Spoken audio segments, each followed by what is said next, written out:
Og, fine. The stream is on. Can't wait for the ads.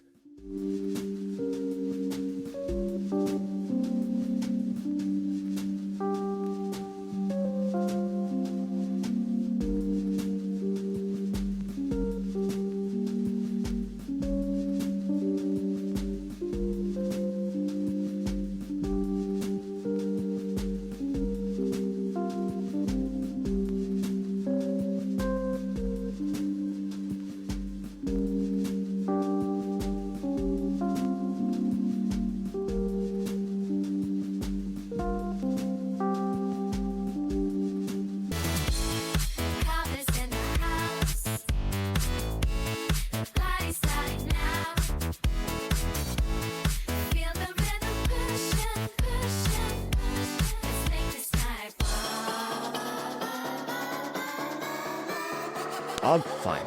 Welcome back. Princess Fuzzybutt. Don't wander off again.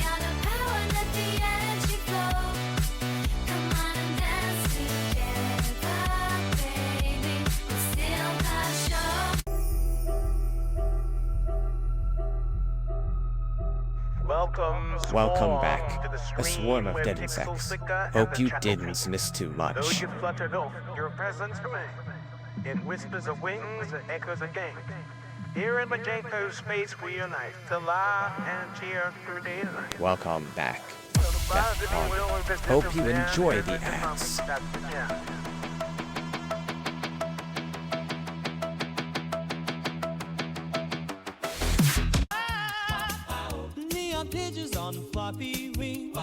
Her incest Fuzzybutt HMPH. Can't wait for what? Ads down. Don't be ridiculous.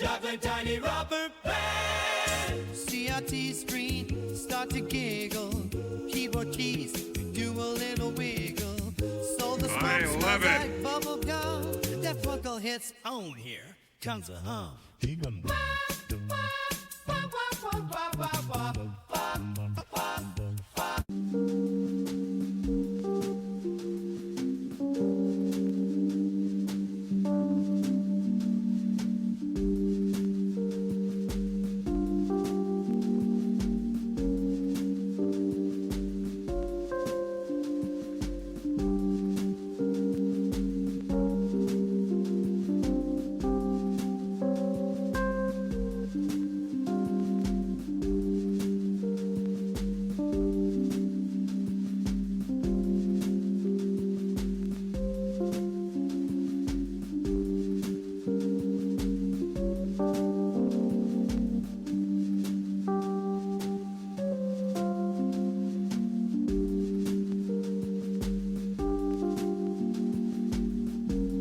Og, adverts. Seriously, go away.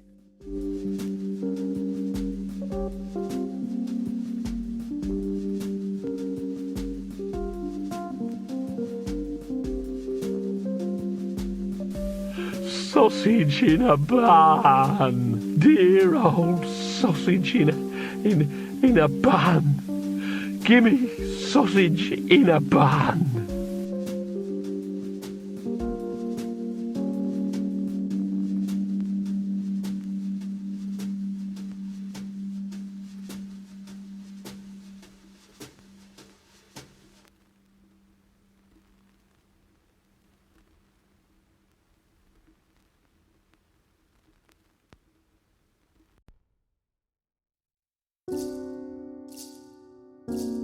Are you trying to summon Ben there, Cobb? It's not working. Oh, hello everybody. Yeah, the bots let her off. I thought I'd let her off. Currently the bot's still in Carrot House mode. It's trying to impersonate Carrot House badly, so I guess he thinks that Carrot House can't type, so who knows. Ah, okay, hello Cobb, hello Swarm. Hello, Daft Punkle. I think that's everybody so far. Ah, happy Thursday. And PJP, excellent, hello. I suspect it had been changed to a noir character. Who knows? Ah. Welcome back, Hijibi 1950. PJB 50. He really can't do numbers. I am still trying to control my sons. They're a bit wayward. But we've come up with a plan. If you'd been on Discord, you'd have seen me talking about it and making some decisions about how to go forwards with this, and I know what I'm doing. And it's a doozy. I have a two-stage plan. Stage 1 is take the little ESP32 and rewire this with opto-isolators, or opto-couplers, whichever way you want to call them, and just wire these into the keyboard sockets. I've got plugs coming from China, but they take forever, so for now I'll just be bodging. And that's a temporary thing, just to get it going, and then I can get these things down into the garage and out of my way. Then stage 2, I'm going to build a computer. I'm going to build my own computer specifically for this job. Well, not specifically for this job, but this job is one of the things this computer will be doing. But this computer is going to be built from the ground up with the Z80 and logic chips and things like that. It's going to be fun. It's going to be a rather large project. But we'll talk about that later on. I've got lots of plans for it. Hey, MJ. Happy Thursday. A System 1 killer. Z80 on wireless? It may well have wireless. I don't know yet. Welcome back.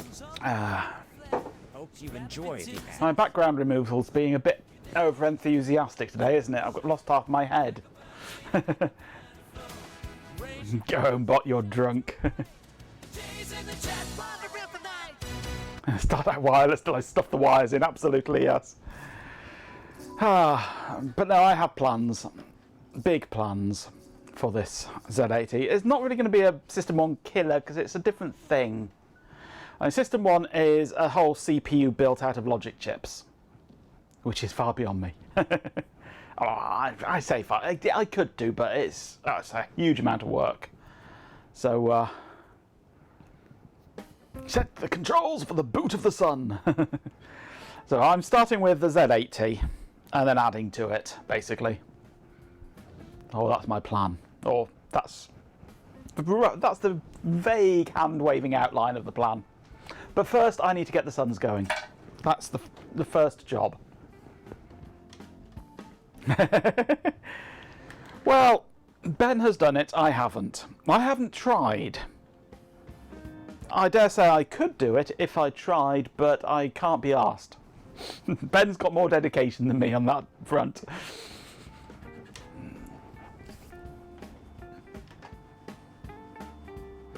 An 8088 now, I have a Deck Rainbow. I've got an 8086 kicking around.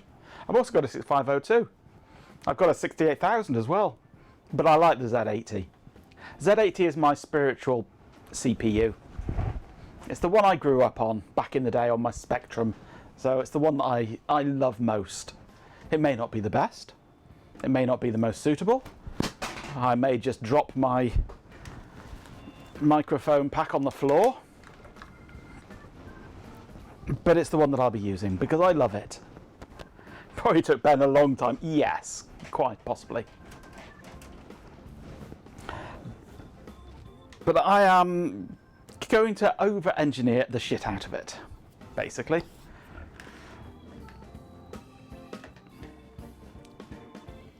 You cut your teeth on the BBC Micro, so 6502 for you. Absolutely, yes. Your first computer that you do anything low level like that on is usually the CPU that you love most. There's no logic behind it, it's just the one that you grew up with and you just got these fond memories of it. So you love the 6502 conceptually. I do too. I love the cleanliness and simplicity of the 6502, but for what I'm doing, or planning on doing, the Z80 is probably more suitable. So, an overly engineered Z80, oh hell yes. Because I've got all these chips lying around that I don't know if I've got nothing to do with, so I'm just going to put them all in. Every chip that I can find is going into it. It's going to be nuts.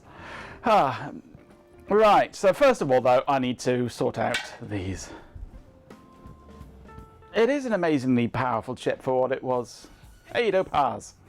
Making my own platform from the ground up, yep.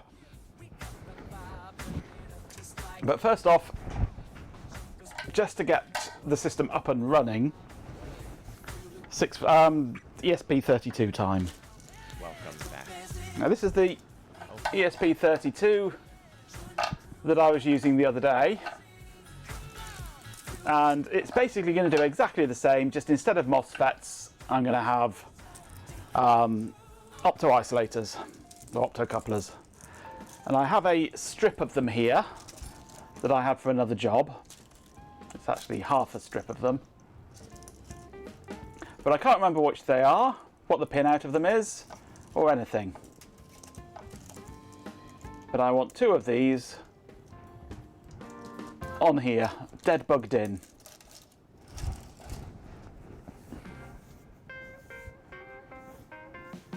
X86 is an abomination, absolutely. I completely agree with you there.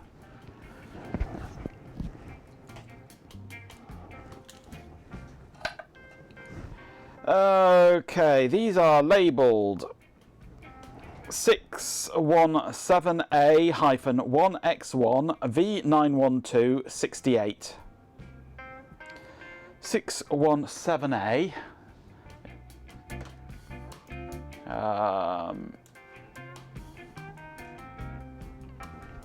The X86 was designed, well, it was designed to be backwards compatible with Z80 originally. And it all went horribly wrong from there. Oh, talking of the X86, have you heard the news? Nvidia are wanting, whether it'll happen or not, I don't know, they're saying they're going to invest $5 billion into Intel. Nvidia buying a chunk of Intel. I want to know what AMD think of that.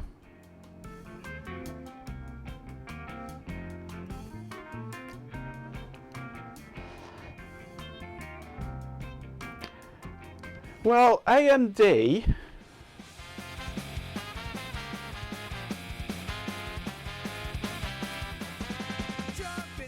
yes, carving it up between various people, G-Pin. Hello, by the way. AMD own the rights to x86-64, the 64-bit extensions to x86. Brought your side. Intel don't. AMD do.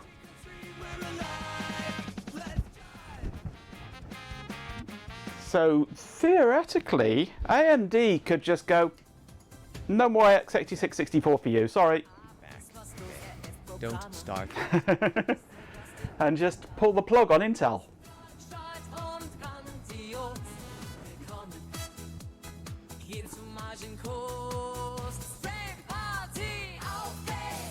The missing Hong sibling to become CEO of Intel, yes. Seems like everyone Intel tried and failed with Titanium, yes. today. Good thing that Jenko isn't letting us get too distracted. Opteron was the first CPU, was indeed AMD 64, and AMD licensed that technology and that instruction set to Intel. So Intel don't actually own x86-64, only x86 32-bit. So what AMD think about their main rival buying a share or a big chunk of one of their licensees remains to be seen. See what the fallout of it is. It's all interesting stuff, certainly. So I never thought that Nvidia would buy part of Intel because of AMD, but maybe it won't happen. Maybe AMD will just turn around and say, not a chance, mate. You buy some of them, you're losing your x64. Who knows? Or maybe it'll just go through and people will completely forget about it. Who knows? Right, what was I saying this was? 617A dash 1X1. Up to a couple of phototransistor output 4-pin LSOP, the Vol 617A. There it is.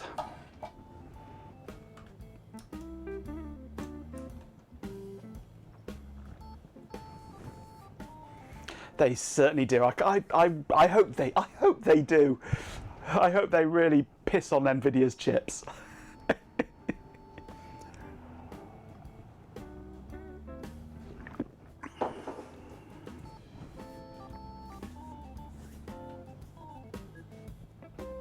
Intel is planning to design custom data center central processors that NVIDIA will package with its AI chips, known as GPUs. Oh.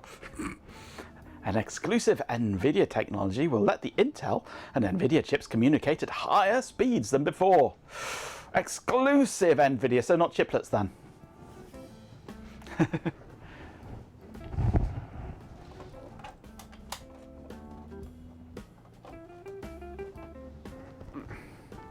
Yeah, I don't dislike Intel. I mean, all my main computers are Intel.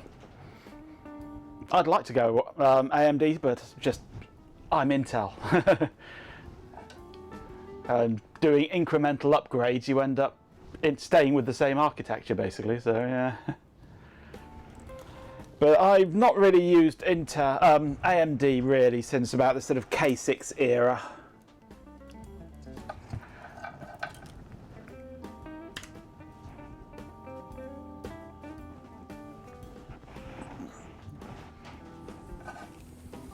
You're all AMD. I would like to, but my systems are just Intel, and doing incremental upgrades, you end up just sticking with what you've got. So I'd like to try a modern AMD graphics card as well at some point. See how it performs for video work and things like that.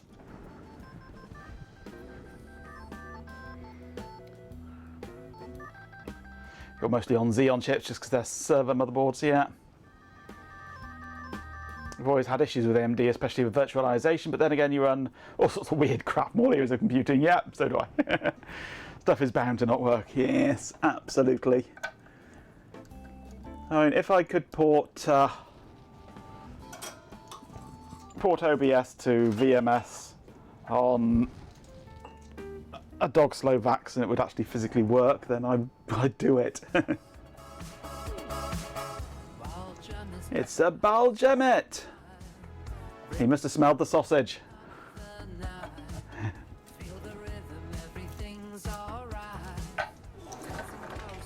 Yeah. And smash. Good. Hope he brought snacks.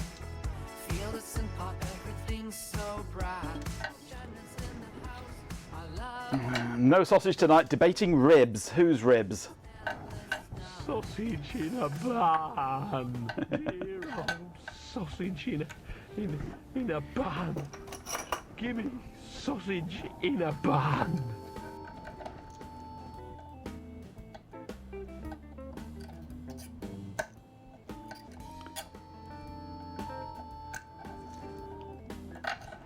Right.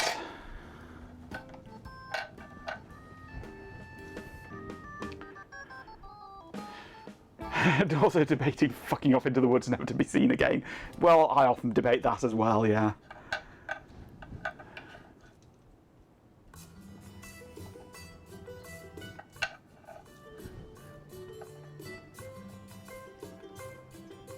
There is a lot to be said for going and living in a cave somewhere.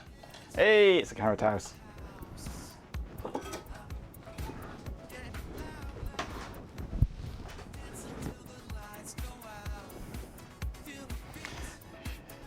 Not much compatible with pesky things like, say, survival, yeah. It's often a problem. Not being able to survive.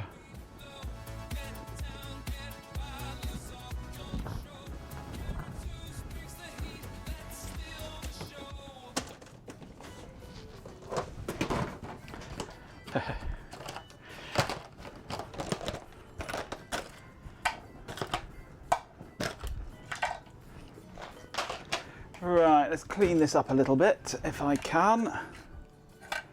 I was using pins 18 and 19, they're already programmed for usage.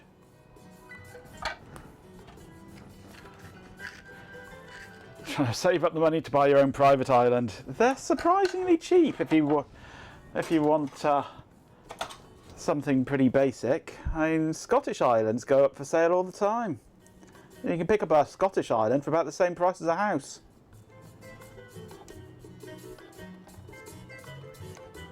As long as you don't mind being the custodian of the lighthouse or something along those lines.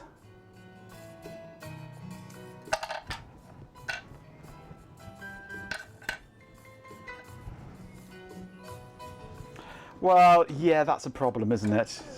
Streaming from an isolated island is not an easy task.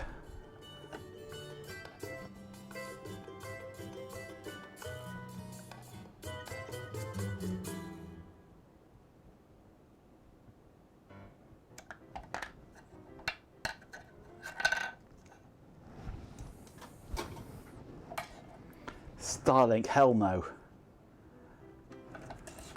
A Musk product? I'd rather go for Amazon's offering.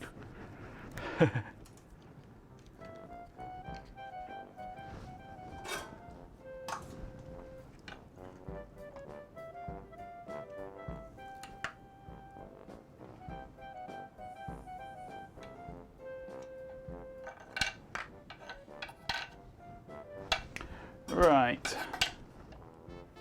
I've cleared out my ground pin. I've cleared out my 2 signal pins that I'm using. Right, here's my opto isolators, opto couplers. You need a place without all the politics, absolutely. Buy an island, set yourself up as king, and then have to worry about other people's politics. Yep. We're playing Commander Keen, yeah. All hail King G-Pin.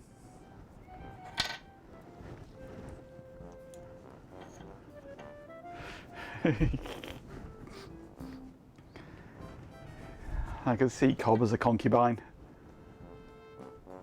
Right, so these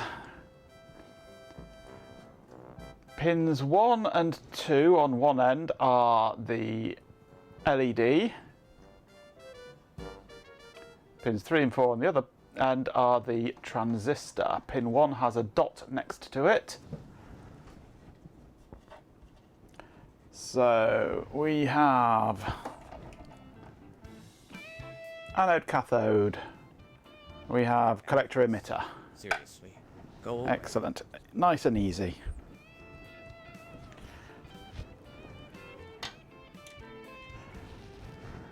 Where's my alcohol gone? There it is. Let's give this a quick clean up.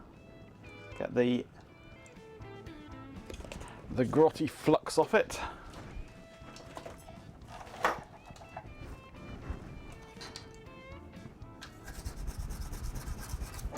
Actually, let's take this spinny thing out of the way. It's annoying me.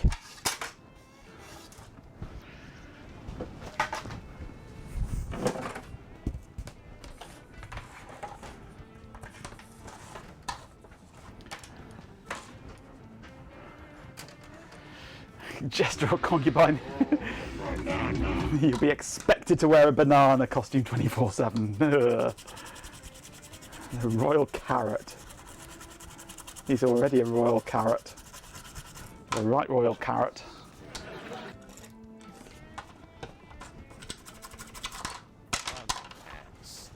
Ugh, ads. Nonsense.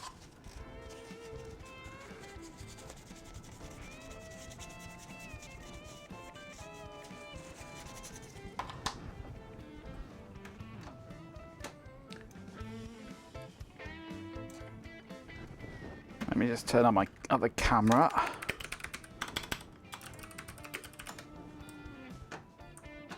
Ooh.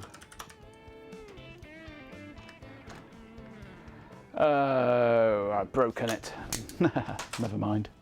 Where's my phone? There's my phone. I've broken MQTT on my computer. That's nice. . 'Cause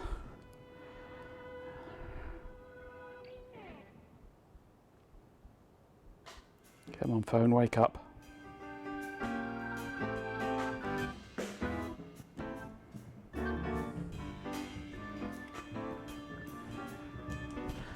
Right, that camera should be running now. Yeah.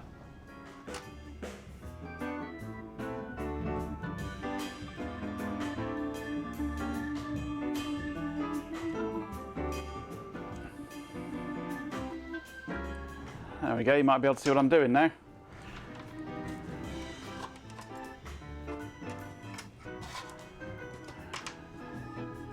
There's my opto isolators, opto couplers.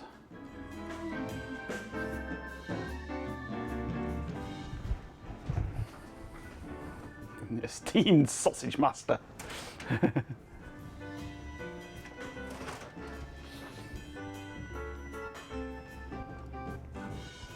Right, so I need to wire these up so that the signal goes in to that pin and that pin. These two pins both connect to ground. Signal needs to go via a resistor, by the way. And these two go to the keyboard control pins, and these two go to the ground pins of the Suns.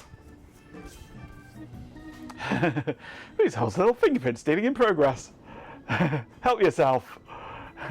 If you can find a fingerprint with all the flux and crap that gets all over them.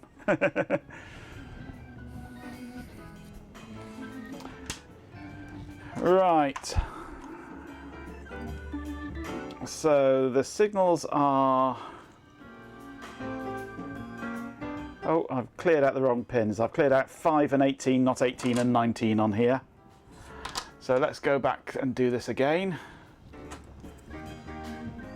It's that one that needs clearing out. Let's go from this side, I think.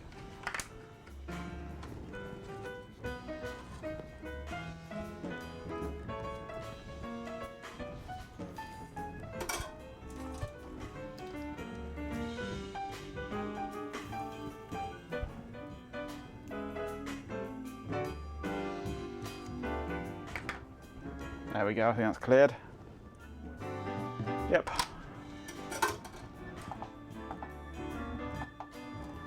My soldering iron's a bit hot at the moment, actually.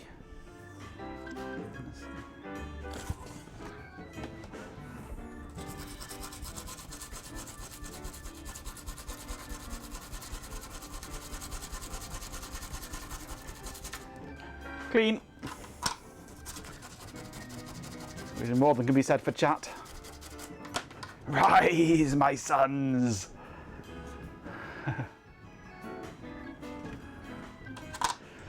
Right, so I shall need some resistors.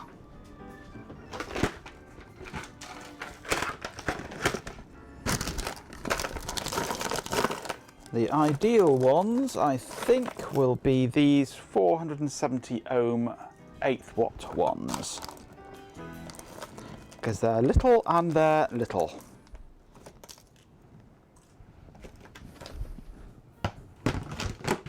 I shall call him Eduardo.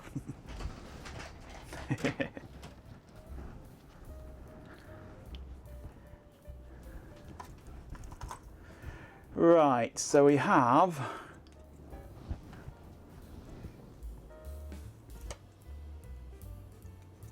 one on pin 18, one on pin 19 for the two signals.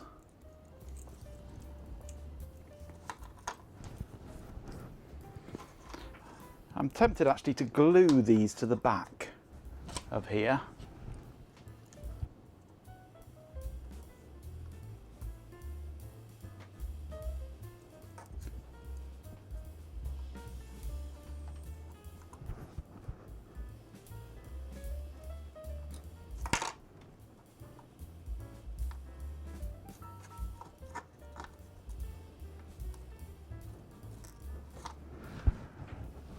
I don't know. I might stick a blob of glue on there actually, just to hold them in place.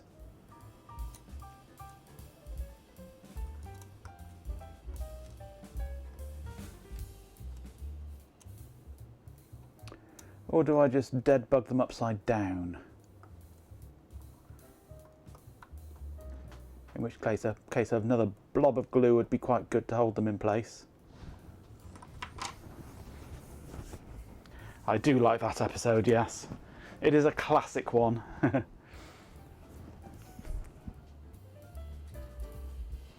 His control board shall be named Viagra. Rise!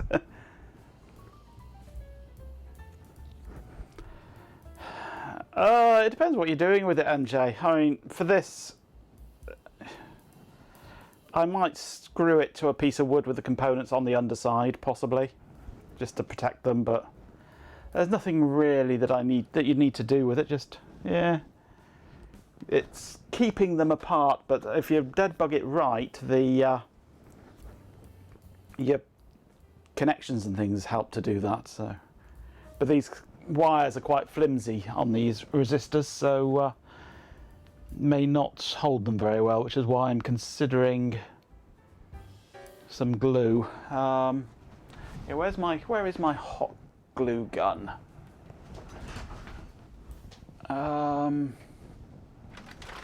It's not up here, is it? Where is my glue gun these days? I haven't seen it for ages. Not on my shelves there, is it? No. Is it in my drawer here? No.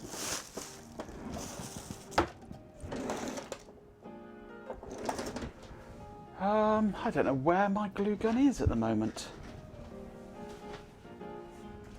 I've put it somewhere, but I don't know where.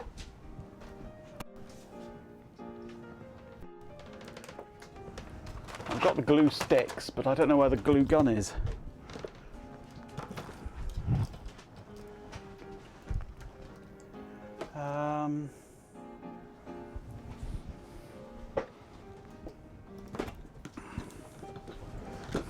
I might PVA them actually.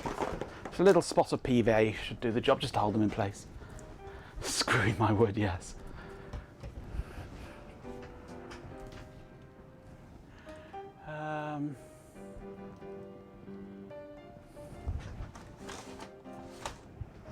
No, I don't know what I've done with my glue gun. I've definitely put it somewhere. Because I would prefer just a little spot of hot glue. Would be the preferable solution. Probably I've got so many boxes of things around the place.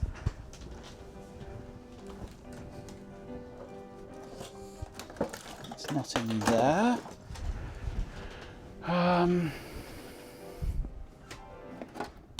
It's not in here, is it? This is my Dremel.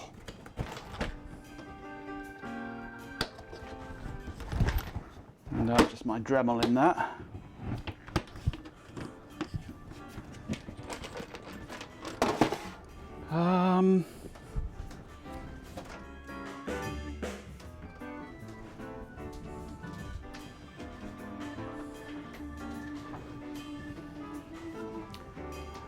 I normally like to keep it up on the shelf up here, but evidently not at the moment.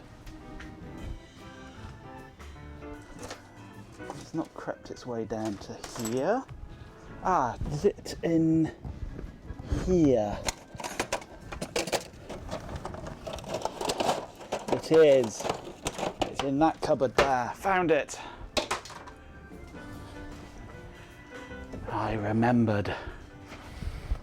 It's in the same place that Ben keeps all of his stuff. Unfortunately, we don't know where that is because Ben hasn't found it yet. Yep.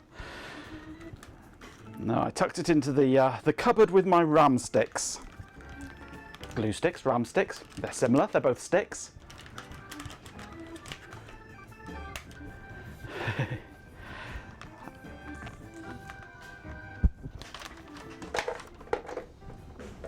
Okay. Glue gun warming up.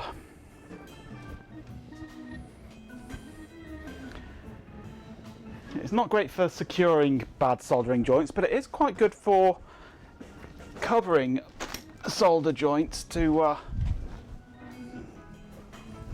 stop them from short circuiting and things like that. A bit of potting stuff.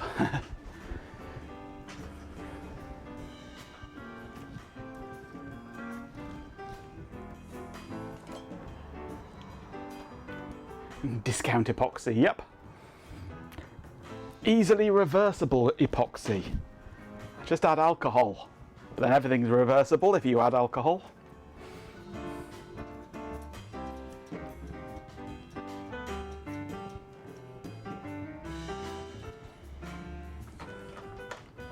Takes forever to warm up this glue gun. It was a cheap thing.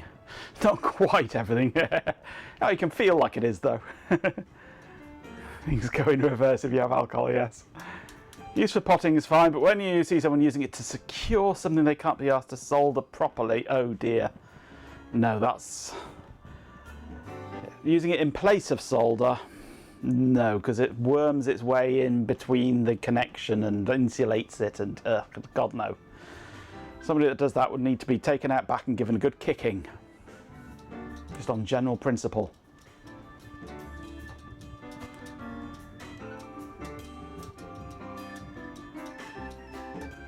Oh, shot, yeah. That's a bit final though, that cob.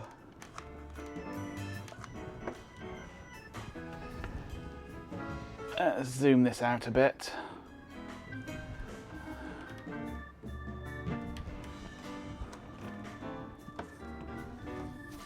Is this actually warming up? It is, yes. Glue's cob to the wall. Jester, concubine, wall art. Why not?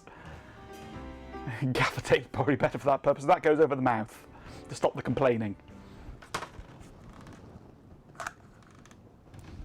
Hey, we have a bit of glue coming out.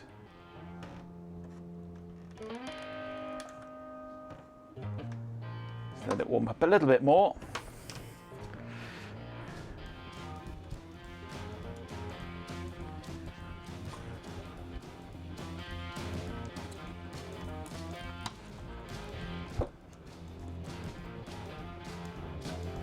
Okay, make sure that the spot is the right end, and we'll just put a tiny little touch on here.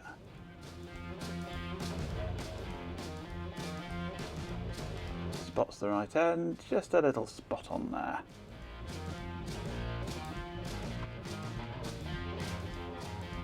Just enough to hold it in place. Stop it wandering off, like that one's just about to.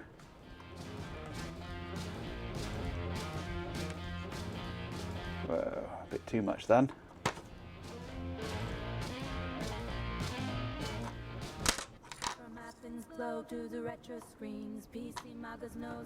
Hey PC! Congratulations! First package on Alpine. I've never used Alpine. I must do it sometime.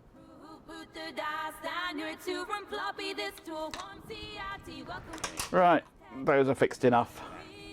PC lovers, don't expect me to be pleasant. Shift divine, retro bites with their Greek design. Raise your glass, enjoy the theme. PC Magus powers up the stream.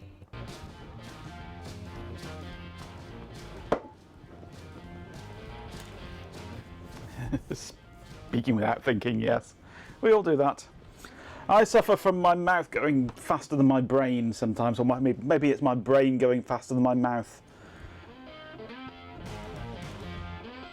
And the words come out in the wrong order. PC Right. lovers, just leave it. It's a long story involving a mesh box and a very bad connection.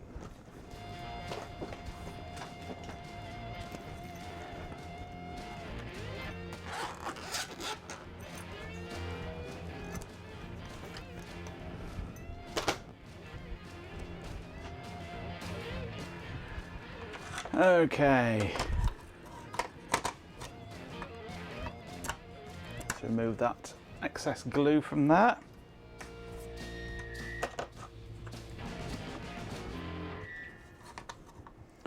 Okay, so I just want to solder that onto that pin, that onto that pin, and this is coming off again. Yeah, that is not sticking well.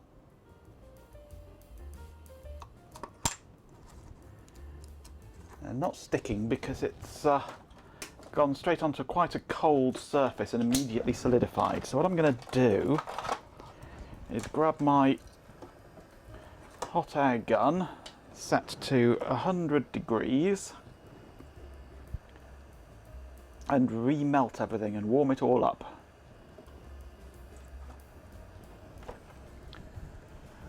Reflow the glue.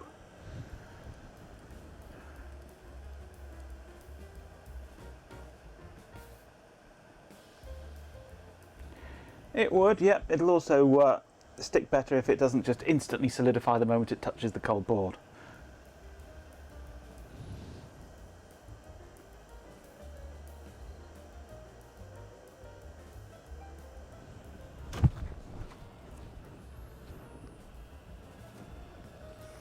I like to reflow hot glue anyway, as a matter of course, because it just makes it look nicer.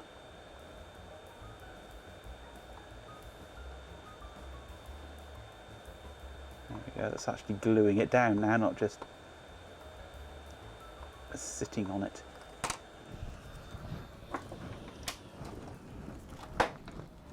It's actually oozed slightly now, which it hadn't before. You can actually see it coming out the sides now, just about.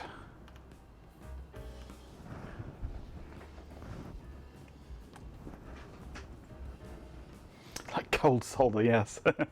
Cold glue instead of hot glue, yes. It's a cold joint but made of glue.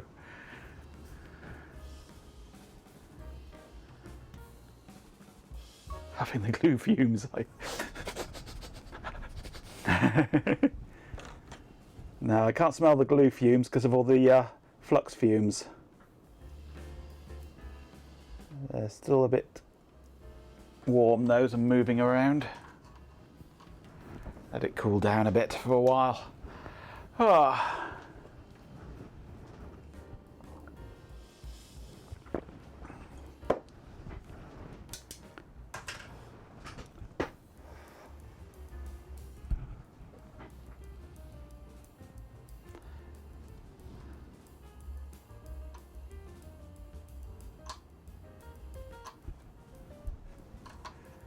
Still too warm. Much too warm. I have a Pritt stick stuck on my nose later on. I haven't got a Pritt stick. I could try jamming this up there. PVA won't do anything. No, if you want something more powerful. Seriously. Good old impact adhesive. That's evil. Go away.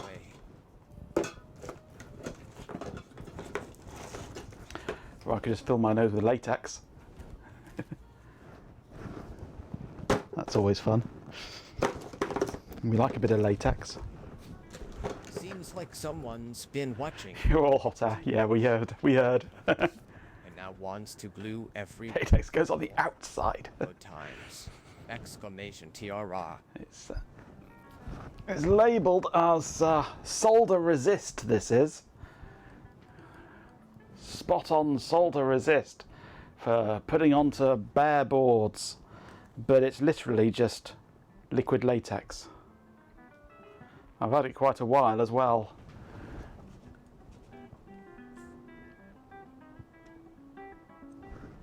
Best before 24th of May 2012. I've only had it 13 years. Ads. Did you know latex has a best before date? I didn't. But it still works. It's, it's just rubber. So. Oh, it is still liquid latex. I've used it not too long ago. It's fine. So, yeah.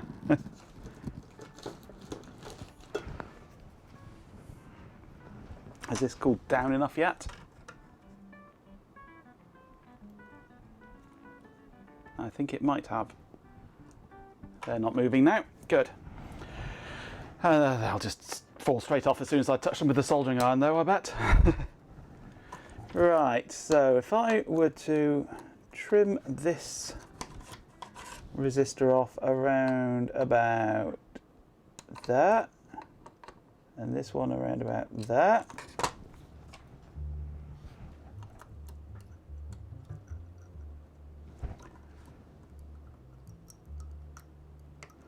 And we shall solder that onto there. But first I shall tin it. I used to use liquid latex in theatre classes to make fake wounds. Oh yes, it's good for that sort of thing. Good for prosthetics and masks and all sorts of things where you just need a lump.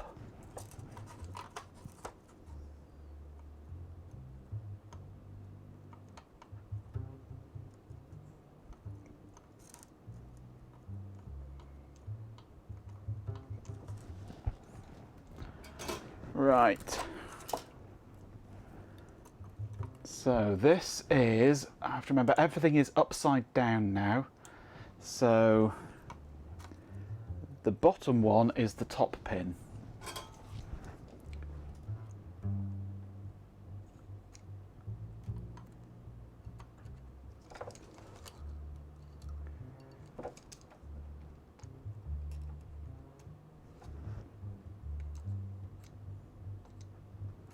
There we go.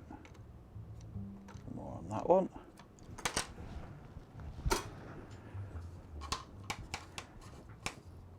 That's the signals.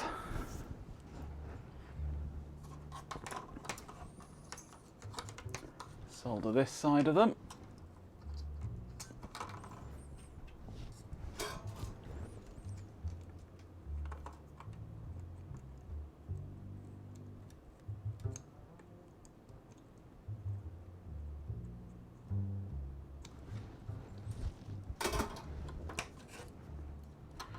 Two dead bugs, yep. That's why it's called dead bug. Looks like two dead bugs, upside down, with their legs in the air. It would look even more like it if it was good old through-hole stuff, because then the legs really do stick in the air. Right, so these two pins here need connecting to ground now. Ground is down here on this side. So what I'll probably do is am I going to go properly dead bug, or am I not going to go properly dead bug? If I go properly dead bug, I need to find some solid core wire.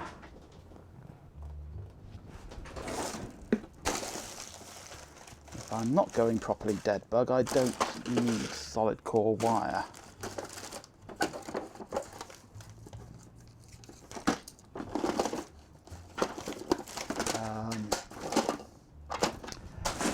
I'm gonna go extra fine, I think.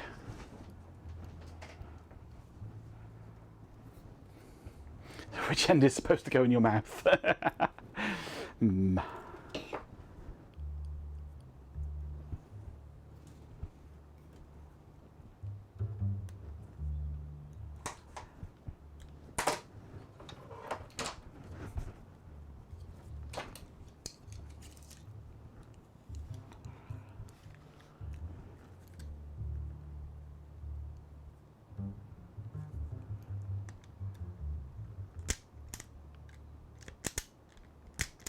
I could strip this wire without it tearing itself apart.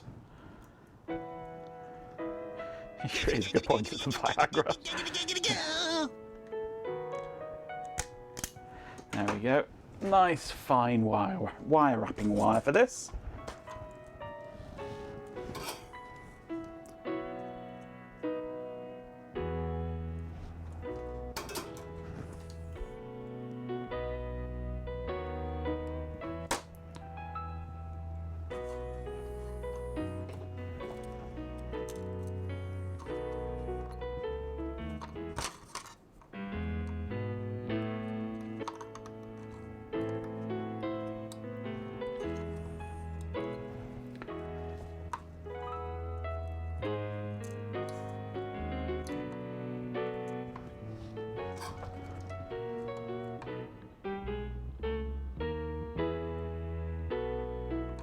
Go.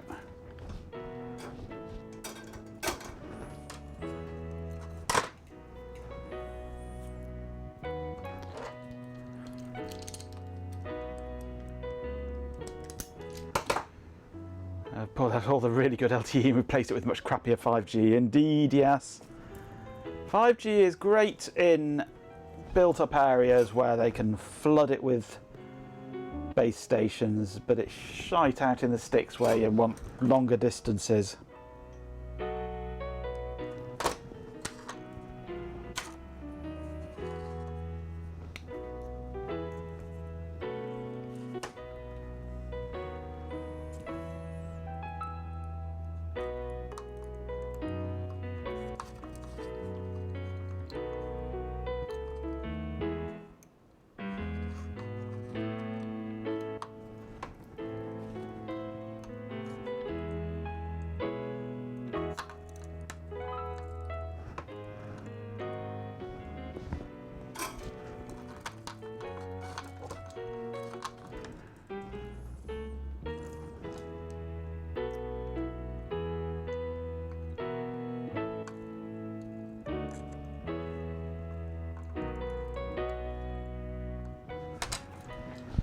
Okay, 2 wires attached. They're just dangling off nowhere at the moment.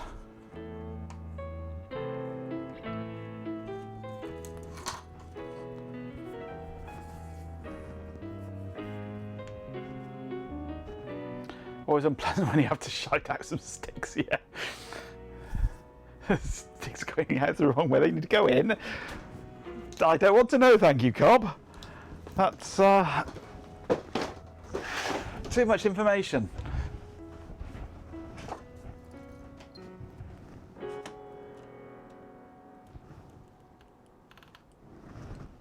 Right, let's see if I can get these to strip in some way.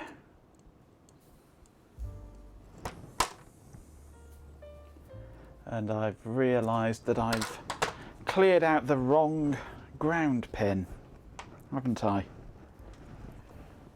I cleared out that ground pin instead of this ground pin. So let's just quickly clear that out first. I do apologise. I'm an idiot. Yep.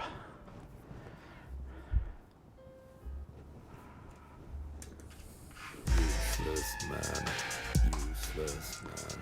Just realised just how many redeems I've got now that say that I'm a complete useless knob. I sense a theme.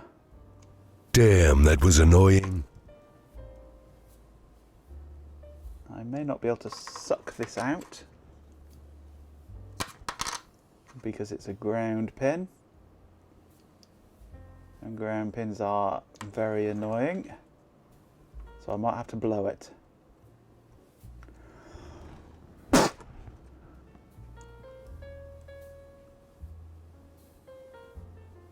Or maybe I'll just stab it.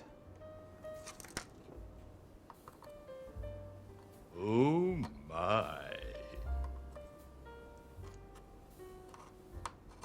I just need to get the get it open enough just to get a bit of wire in there.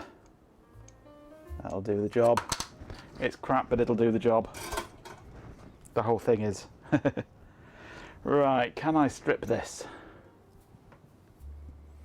When things get hard, you just need to blow it. Please, G-pin. If you want to do that sort of thing, please take it outside.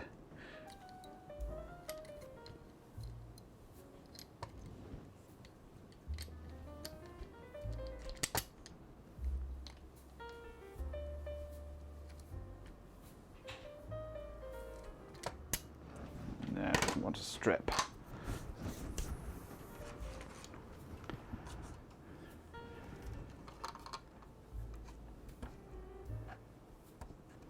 Do it manually with the cutters then.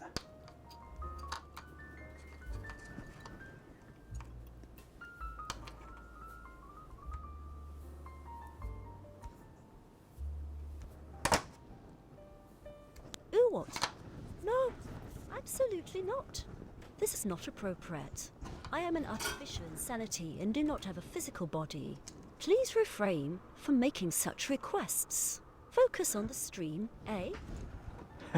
It's not a request, it's a simple fact. It has happened. Stupid bot.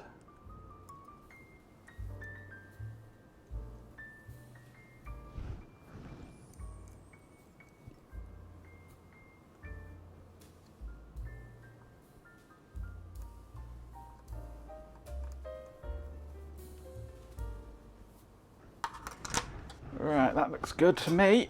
You probably can't see it in this camera shot, but the wires are both sticking through. That might do the job.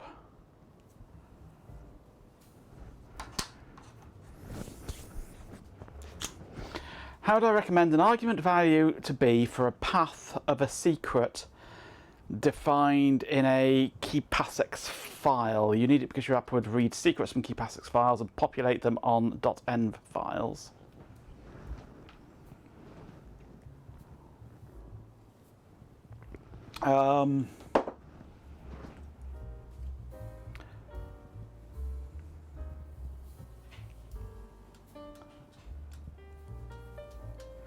I'm not sure what you're asking. What sort of an argument, as in a command line argument?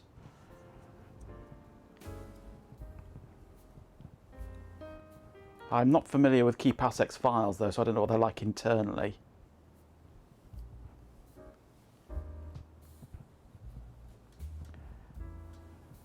A command line argument. I'm not knowing what the format of a KeyPassX file. I assume you want the argument to reference something within the file. So you'd want the path of the file plus the path of it, whatever, inside the file in some way. Like if it's an XML file or something, you want a path to it or something. But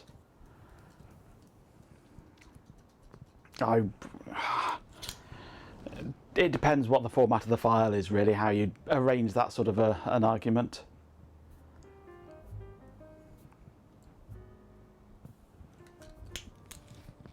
Maybe because you don't want to have bits separated by colons because that messes up Windows. At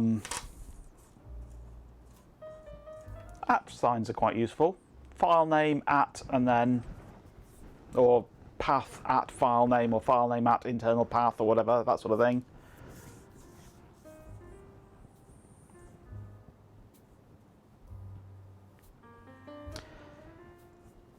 Yeah, I don't like colons because of Windows. If you're writing stuff to be portable to Windows, colons can really mess stuff up because it does like those for drive letters.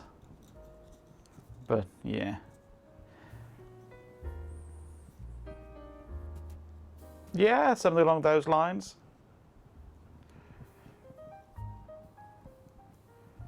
But bear in mind that file name can have slashes in it as well.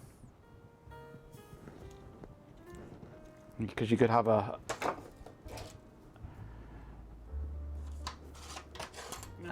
file name that includes a path, so it's not necessarily the best or the easiest to work with option, that, unless you have some other character to separate the file name from the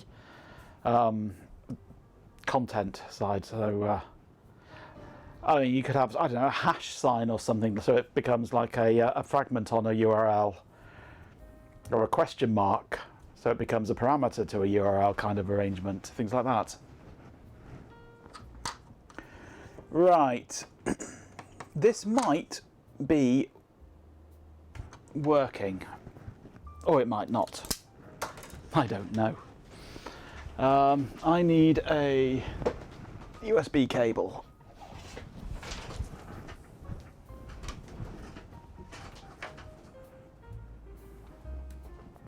Slashes can be escaped, but escaping is an extra step that you don't really want the user to have to do.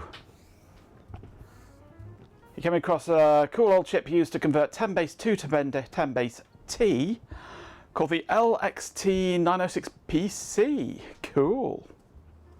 Single chip solution, is that?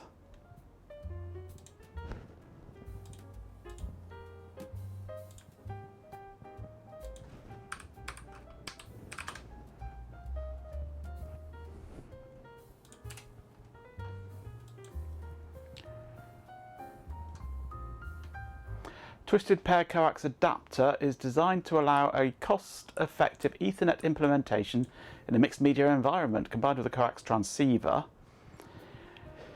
It offers a complete adapter solution. Cool.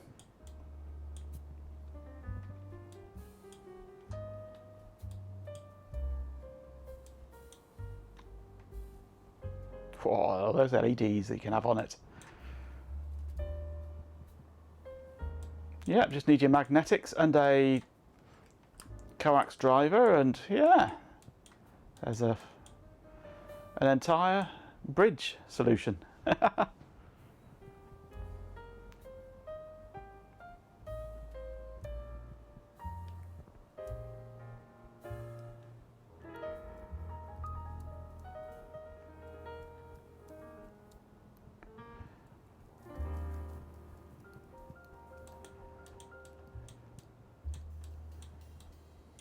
Yeah.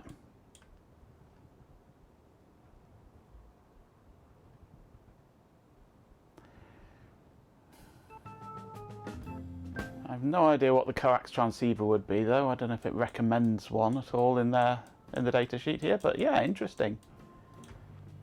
If I wanted to build my own, that'd be ideal solution. Yeah.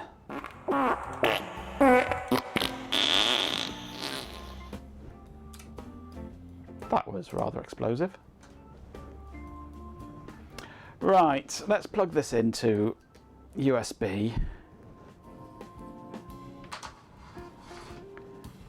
It should still be programmed from before. Now, how am I going to test this? You could escape spaces or enclose the string in quotes, or you could use plus. Or you could use URL encoding of %20.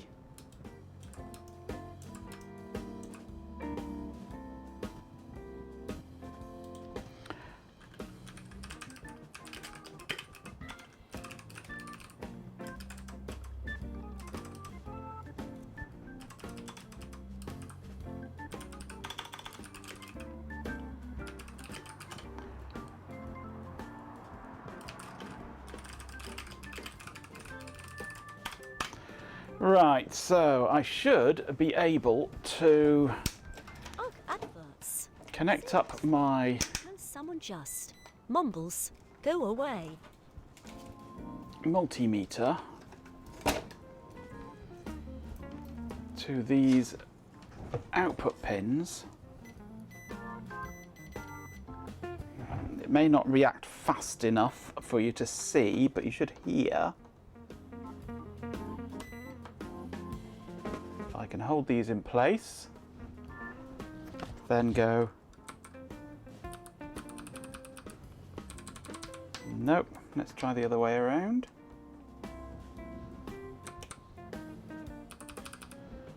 Nope.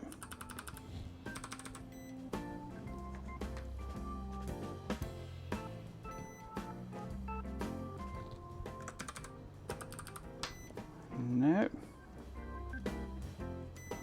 Stop that. I would expect to hear a pip at least. But I'm not doing. Sorry about that, folks. You deserve a Tim Hortons for that.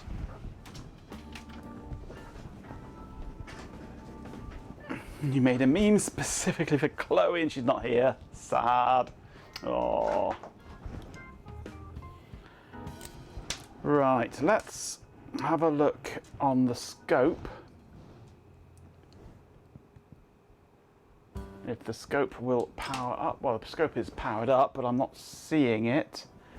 I've rewired my setup yesterday to tidy it up a bit, and now I've got no scope. And that should be coming in on this connection here. Maybe it doesn't like being up there.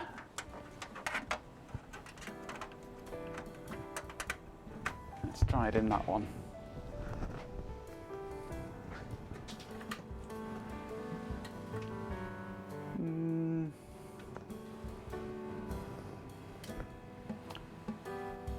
No, I'm not getting a USB connection on there. Why not?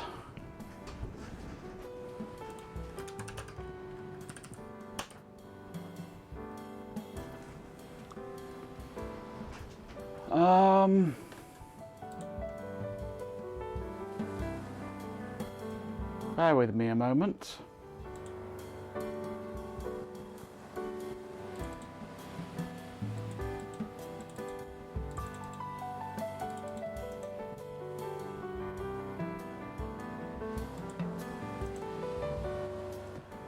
Oh, I wonder if it's just not...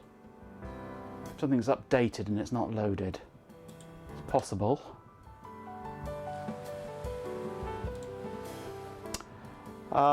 Oscilloscope's not working. I think it's OBS's fault. So I'm seeing the device. It's just not there. It's dark in here. You're likely to be eaten by a Gru, indeed. So I shall have to tell you what I see. Let's just hook this onto the USB connector.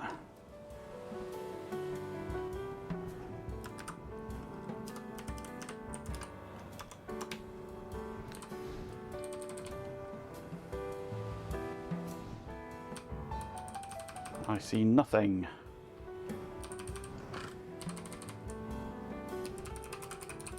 Maybe it's just not programmed. Maybe I broke the programming.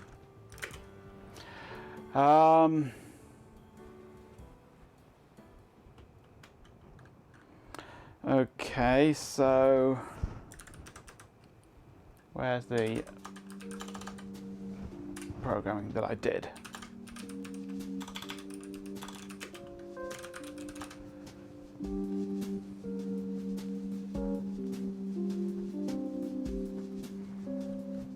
Actually, let's change this. Oh no, I know what I'm, yeah. It's not going to work, this programming, because it's completely backwards. So I don't want a pulse pin. Well, I will want a pulse pin, but pulse pin is on is output and high now. And off is output and low.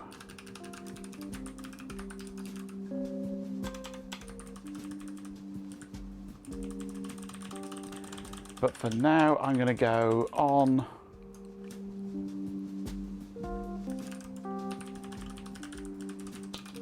on 18 for that.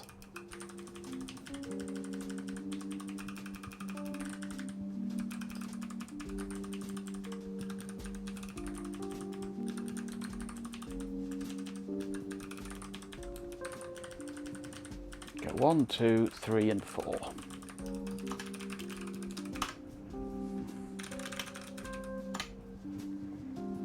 Grumble, grumble, digital or anti-efficiency, grumble, grumble. Yeah, I don't care on this system. I really don't care. It's not exactly got to do anything fast. It's got to go click, click.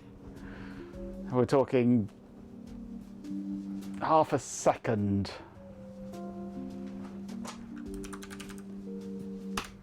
Okay, so I shall now have a look on here.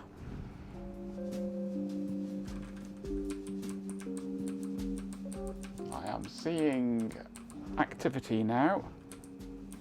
So the lower one is 1, and the upper one, or 1, 2, and the lower one is 3, 4.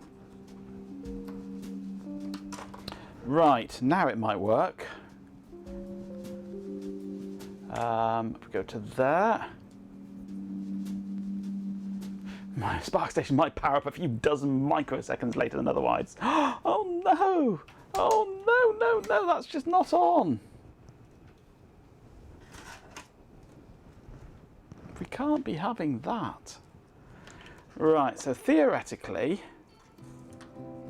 having the probes this way around, I need some finer probes. These ones are far too chunky.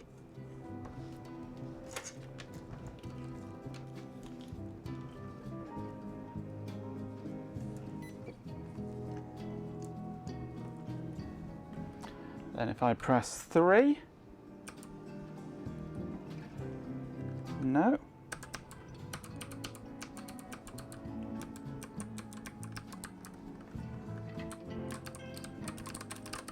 Let's try this one. Let's put it into diode mode.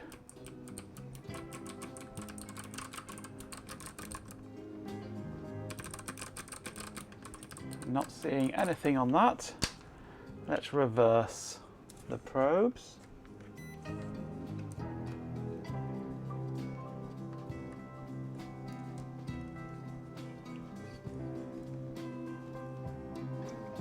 Of course, there may not be enough oomph in the multimeter to actually test it.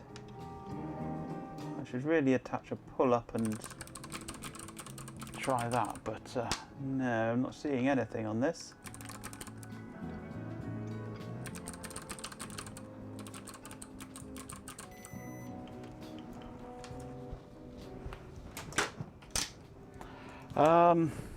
Right, I might need a slightly better way of testing this.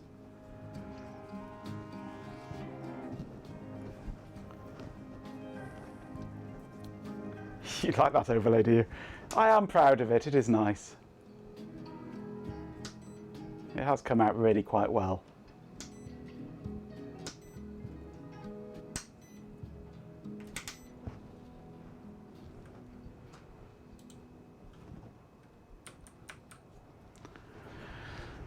I mean, these should both be turned on at the moment. Let's just try a simple resistance reading.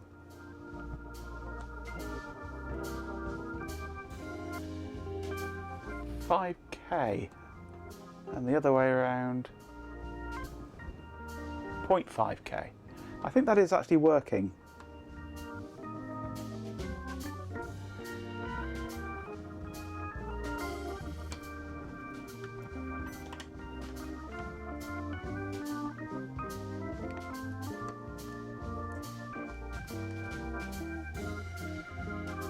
It is working,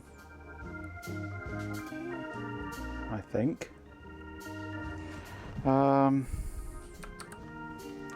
Let's just turn those off and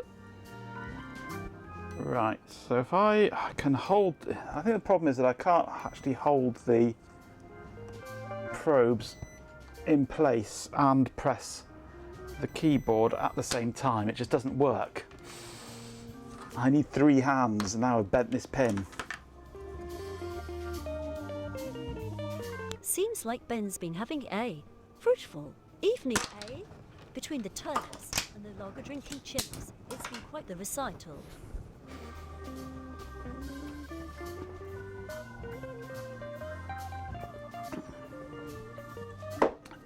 You don't need to steal it, it's on GitHub, freely available. Help yourself. The lager drinking chimps. Haven't you heard about the lager drinking chimps? Scientists have worked out, I don't know how, but they've worked out that chimps in the wild are consuming an equivalent of a lager's worth of alcohol a day from rotting and fermented fruit. Yeah.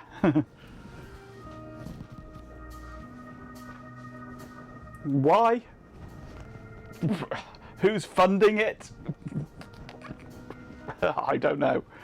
I really don't know.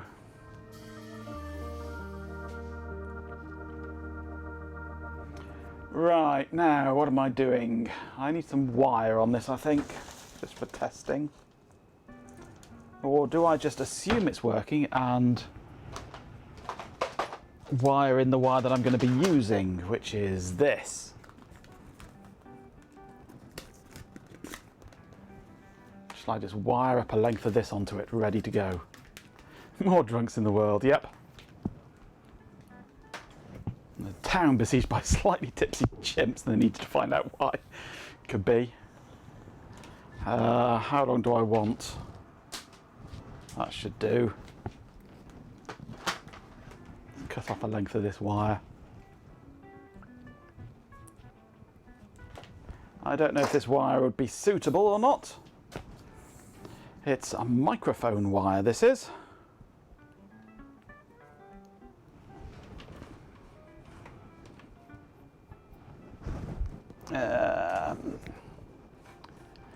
It's microphone wire.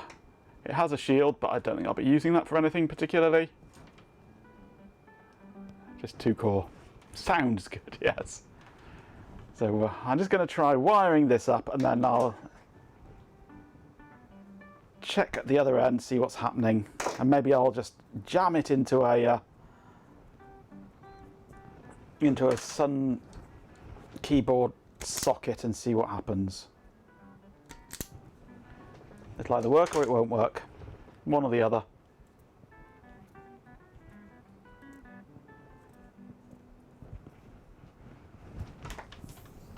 Hey, Colm Seal?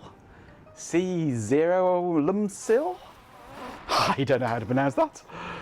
But hello, yes. I am making it a temporary, bodged together control system for turning on remotely some Sun workstations so that I can power them up remotely, because they are going to be living in the garage and I don't want to be in the garage working.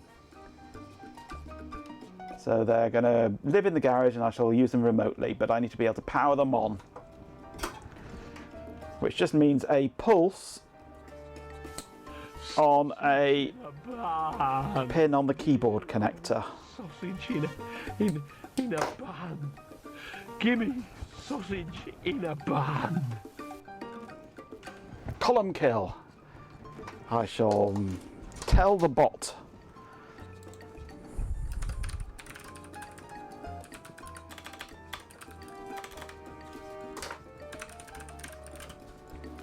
So if I could select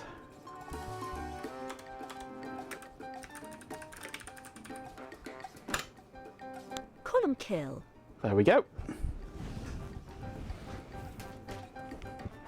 So this board is basically an ESP32 development board, and I've dead bugged onto the back of it a pair of opto isolators, Oh, finally. Ads. to which I am now going to wire on a length of wire for testing. And we shall see if it works.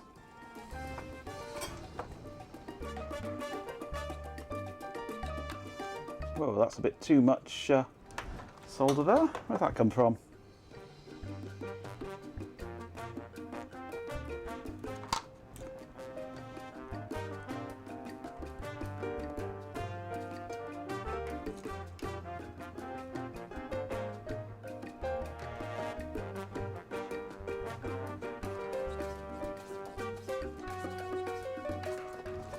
This is going to be awkward to try and keep it connected, isn't it?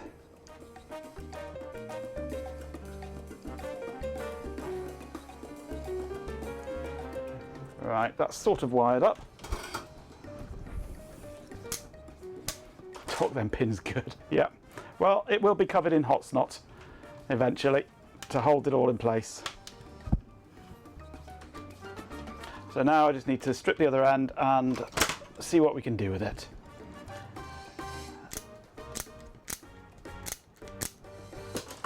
And when the proper connectors arrive from China, they're still in China, I shall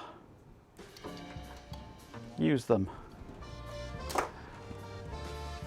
So what I'm going to do with this end is, I've got some bits of resistor here, I think. There's one bit.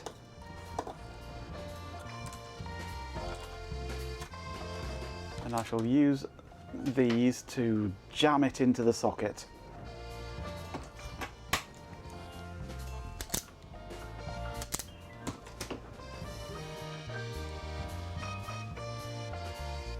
If you had half of my dexterity, you shake like a leaf. Yeah, I do sometimes if I've got my arm in the wrong position. But yeah, I've got a reasonably steady hand.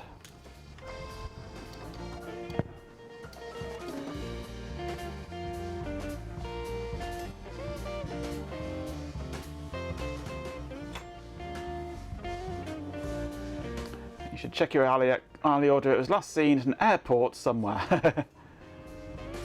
Then you realise you meant to order some more 7-segment displays for the stream controller project, so you're a wally face. What displays do you want?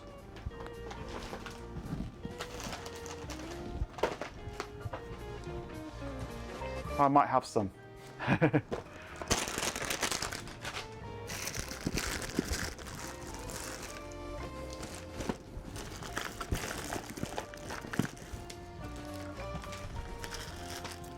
Got some dot matrix ones.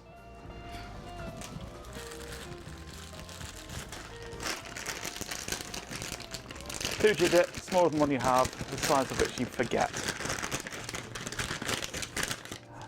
I've got these, which are interesting. They're out of a dishwasher.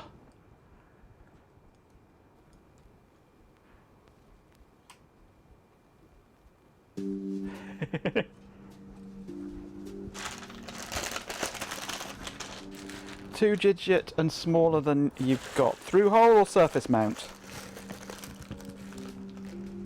And I've got these ones.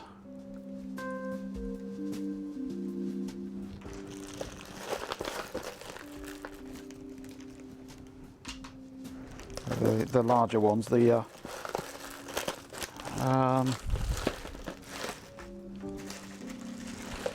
through hole common cathode. I'm not sure I've got through hole. I've got the camera's gone to sleep.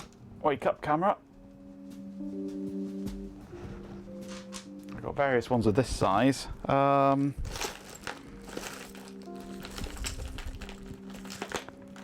Ooh, there's a cute little one. That's off GoTech actually, that one. I've got a few of those. You're welcome to salvage those if you want.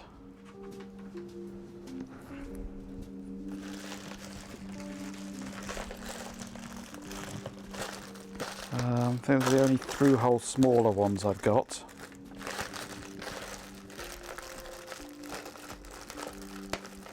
Most of what I deal with are common anode. Go away. There's a common cathode, these ones though. Yeah, these are common cathodes. These are common anode, those ones.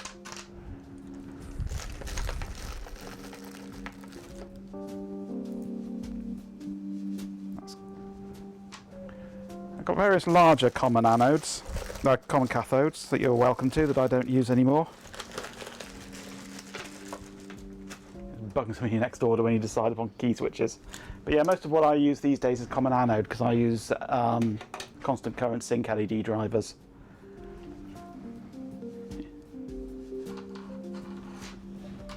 Well, I collect components over the years from projects, and they just end up getting in the way. So if I can foist some off onto Ben, all the better. What am I doing? Glasses. Oh, ads. Thanks for enduring that nonsense.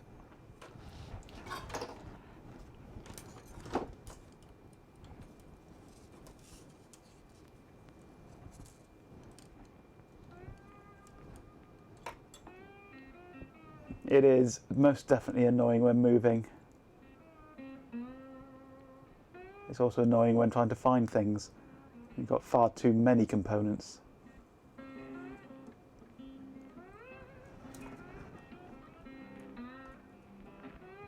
Let's just blob that on there like...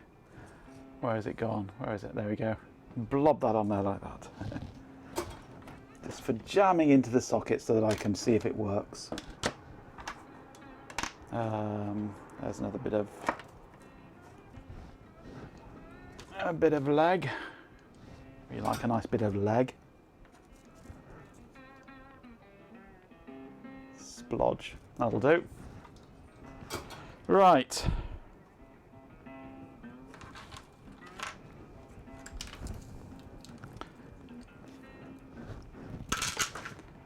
Starting to need some way to organise all the small boxes of components you have. Yeah, that's always a question, isn't it?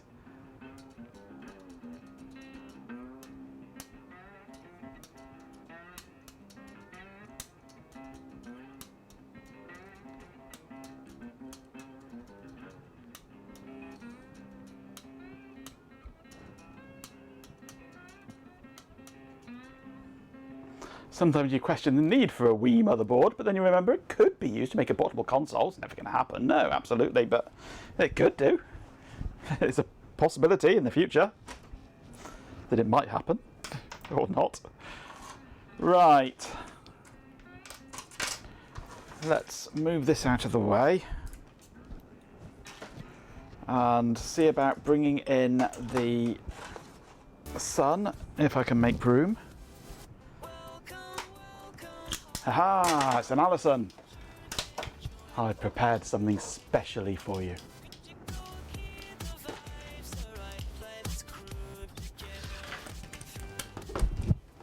What rock skull is back? Good. Now, where's my coffee?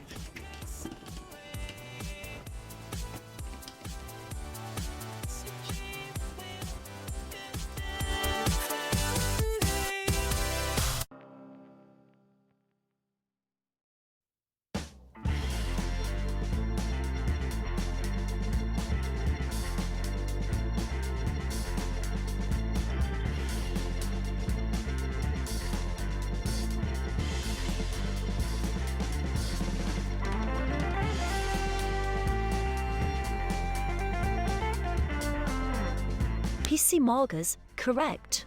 Electrons are good. Code is messy.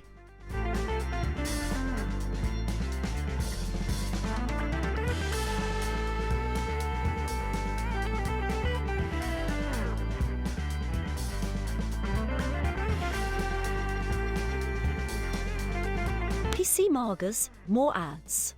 Honestly, the J I'm Mr. Meeseeks! Look at me! I do apologise, I'm an idiot.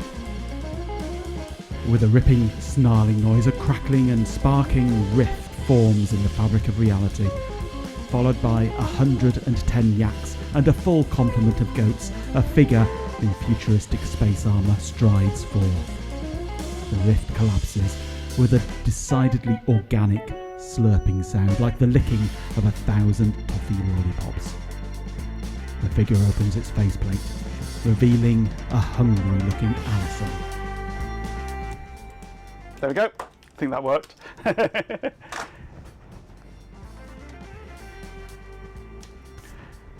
thought I'd set up my other microphone.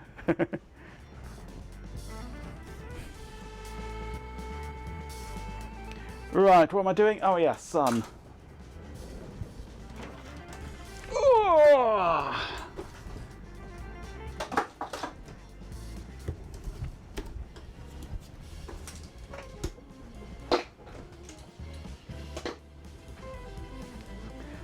They are fun intros, those, yeah.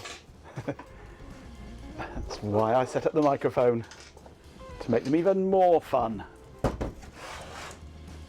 Right.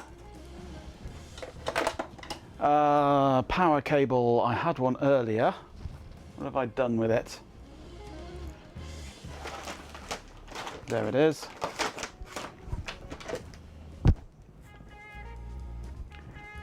I definitely have a face for radio, indeed I do. And it's a Chloe as well.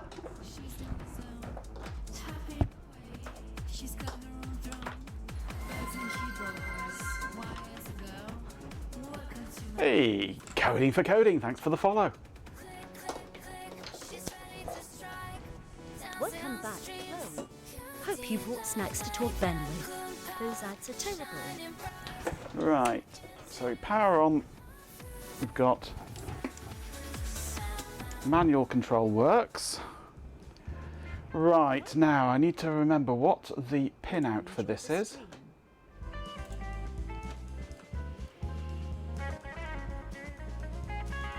Remote controlling sun's what the villain in Star Trek Generations was doing. Could be, could be.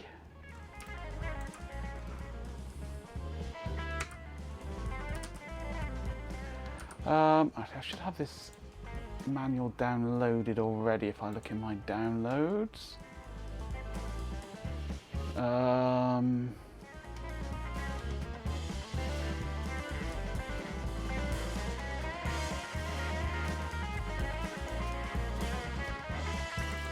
Technical manual part 1, that was it.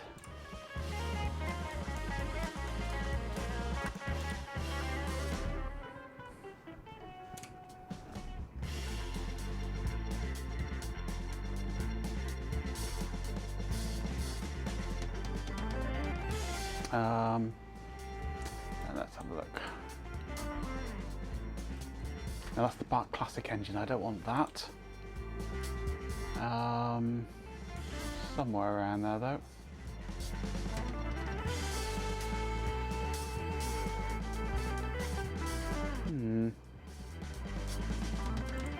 That's all tricks. No.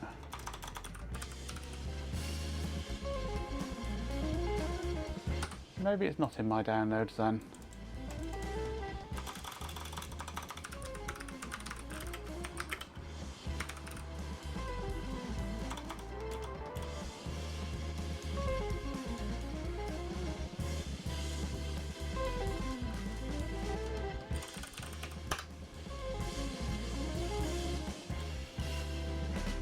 That's the one I want, service manual.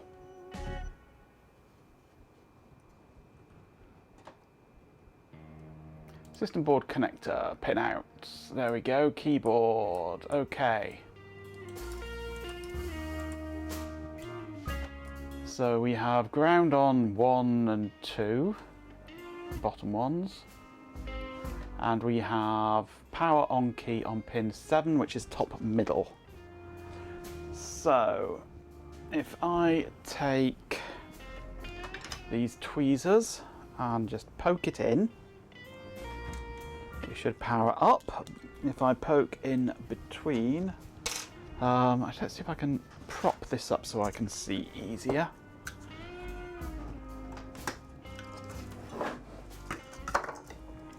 Right, so poke in between there and there, it powers up.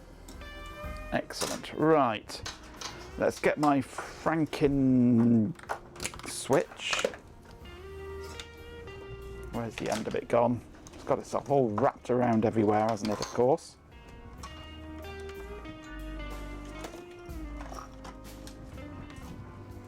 Right, here's the end. Now, I don't know which way this needs to go.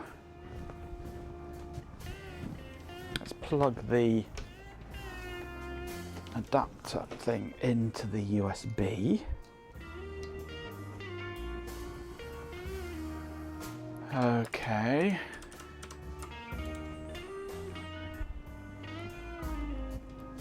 Let's just plug this in randomly between those two pins and it just powers up because I think I touched them together.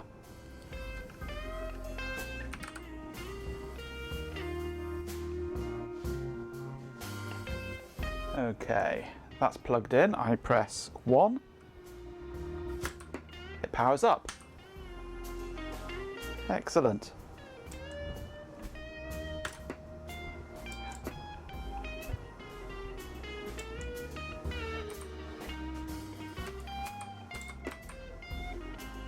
That works. Plugging things in randomly is my speciality, yep. No one else should ever have to nip to Birmingham, yes. Whoops, I just shorted everything together then. Stop that. Right, so the white connector is at the bottom. Excellent.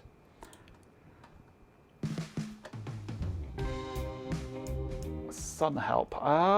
Rings a bell, but not recently. There's all sorts of fun stuff on there by the looks of things. Excellent. I shall bookmark that actually.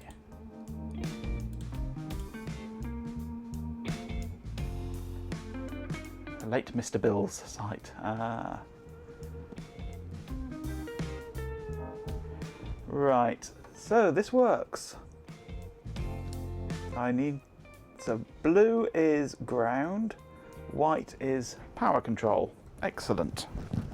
I can replicate that on the other one now on this board. You needed a laptop as it was a Fated. Client had spent weeks not giving us info to set it up. New starter on Monday and Fated is on holiday as of 5 o'clock today. Great. So it was down to you to go and sort out the mess. Last time you accidentally shorted 2 pins, you got launched halfway across the universe. Yeah. But you like playing with strange things though.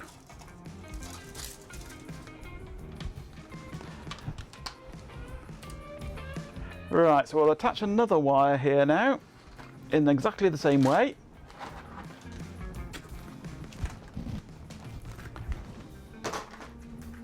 Ready for when the connectors arrive in about 6 weeks' time.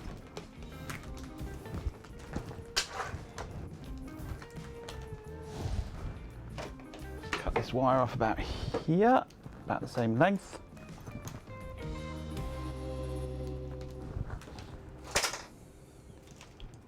True, and it was one strange bit of kit.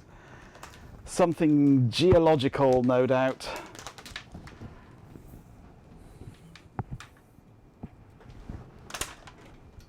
Threatens Ben with grilled salmon and mash. You're threatening with mashed potatoes, or are you threatening to mash him?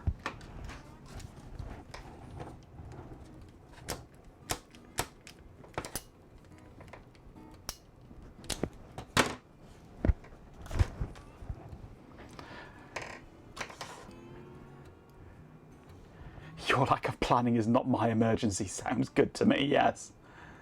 I like it.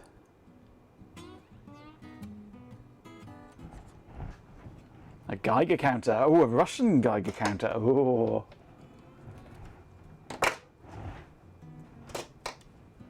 You're not spying for the Russians, are you now? You'll get deported.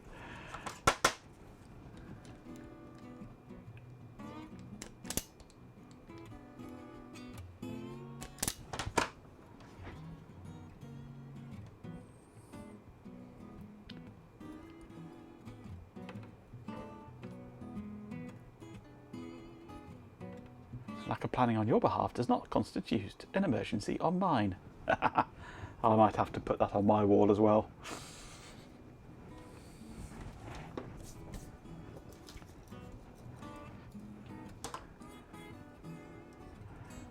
Pratchett rev counter for use in ecclesiastical areas, yeah.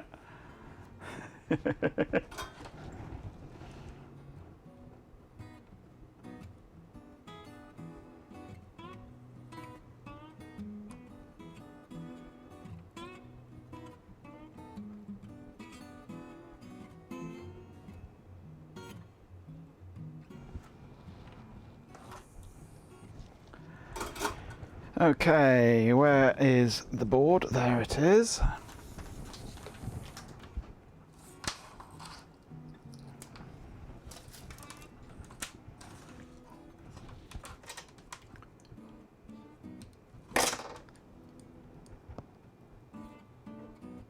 Smelled of mothballs, nice. Polynaphthalene resin SRBPs. Fun times.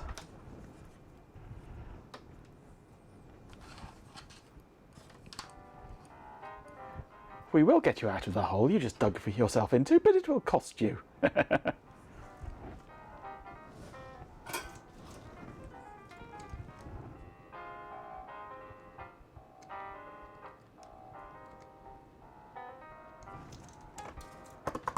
Need more solder.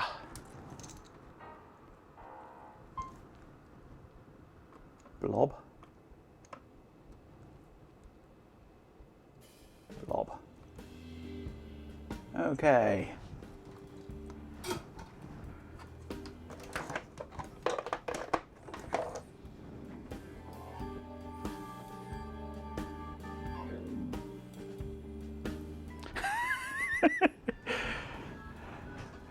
You need to catch them first, Ben, and then you staple them down. Then you get a straw. And I'll leave it at that.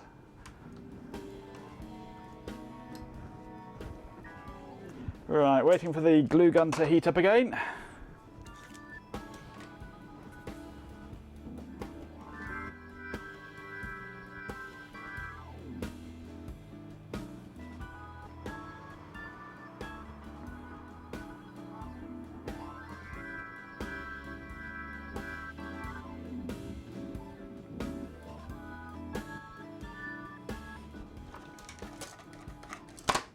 Takes forever, this glue gun.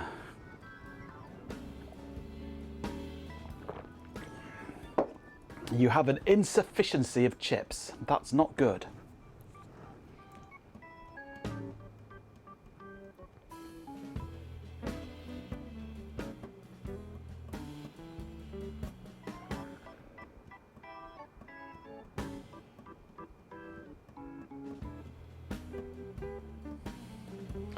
The edible time kind, I'd hope so. I would certainly hope so. 506502's at Ben. 65102 for fun hidden in there. Yeah.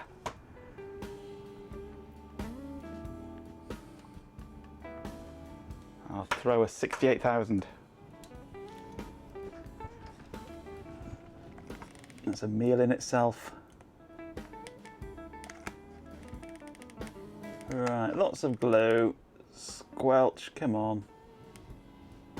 I know you're not quite hot enough yet.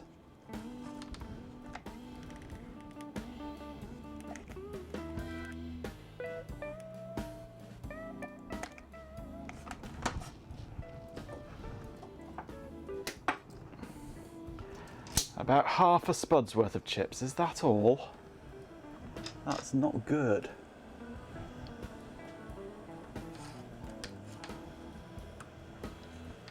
I should unplug this first, really, before getting it hot.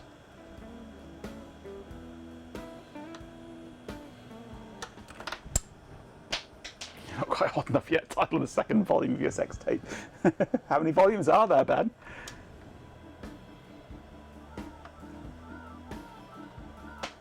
Ugh, adverts. Seriously, go away.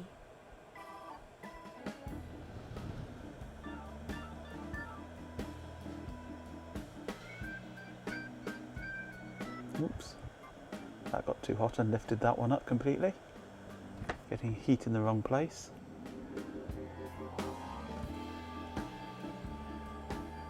Seems like Ben's chip deficiency is directly proportional to close projectile 6502 deployment. A classic evening, really.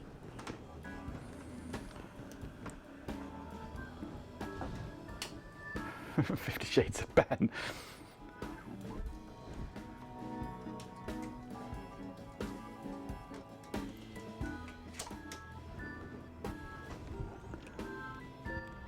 Right, I need to hold this in place while it cools and solidifies, and hopefully everything stays connected.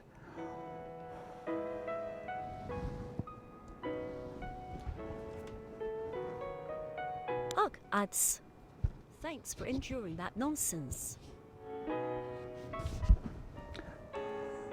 Are you sure it's not just the VODs from your OnlyFans channel, Ben?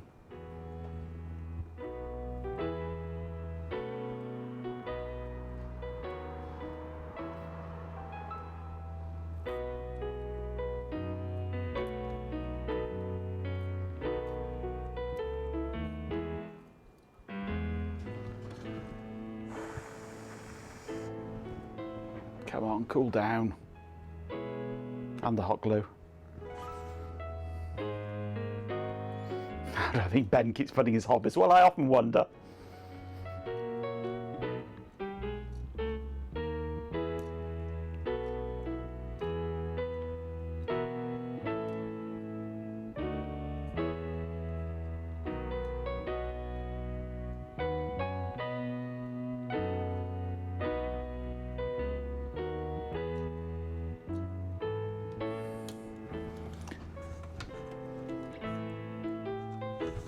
Is that pretty much cooled off now? I think it has.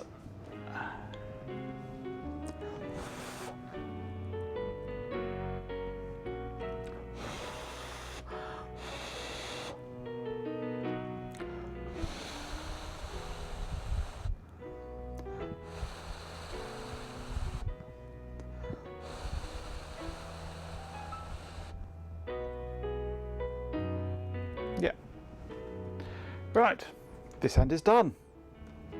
Just need to program it properly now.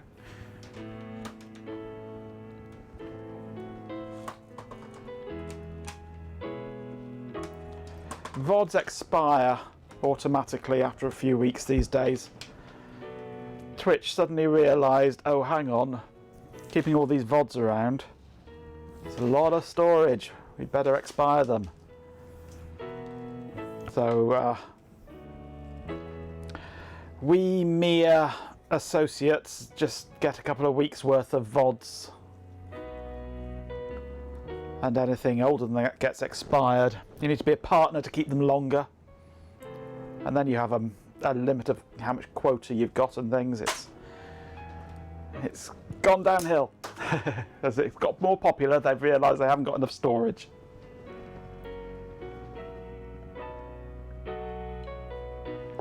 But also, yeah, if they're set to manually publish, then yeah, you've got to remember to do it. Right, yeah, programming next, I think.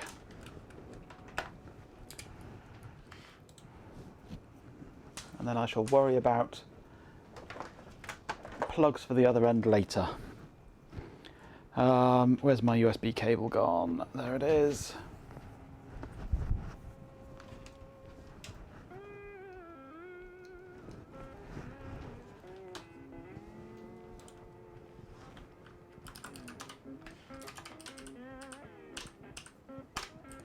Right, so the basic control is working.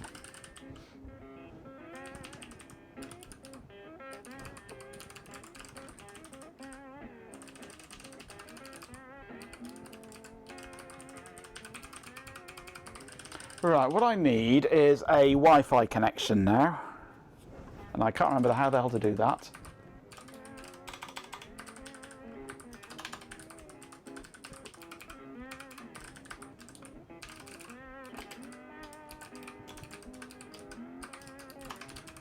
Is it just a hash include Wi-Fi? I never bother with descriptions, Ben.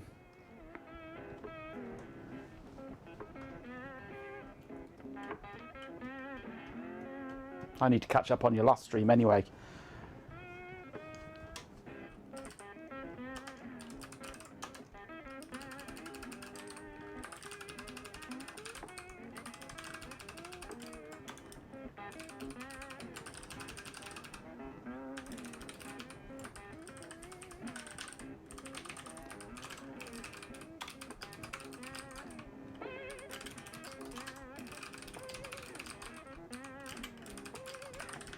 Right, I don't need these pin modes up here now.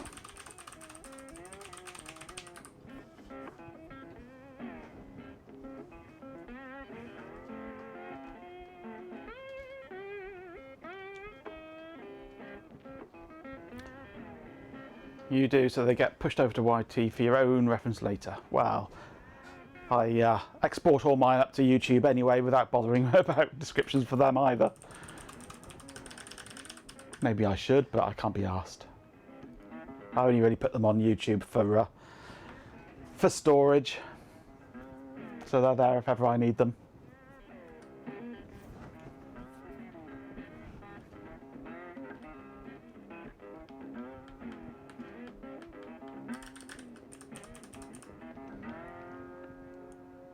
In the top 20 on YouTube. On laptop, not kitchen tablet, fair enough. And now you can fart. Joy. Right, I can't remember how to do Wi-Fi on here. I'm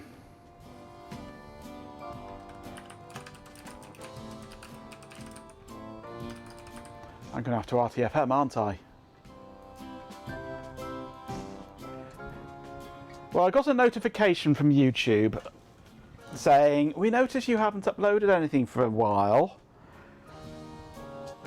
You're at risk of losing your partner status and losing your monetization if you don't start uploading again soon.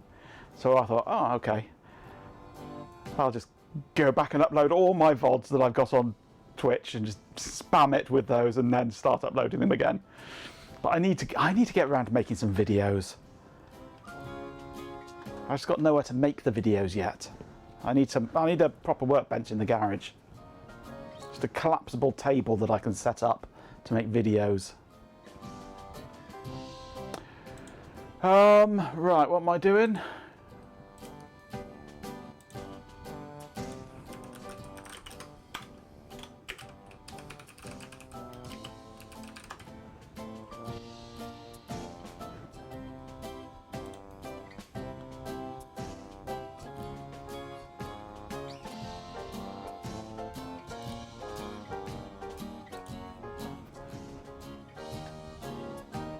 Collapsible table for a collapsible streamer, yep.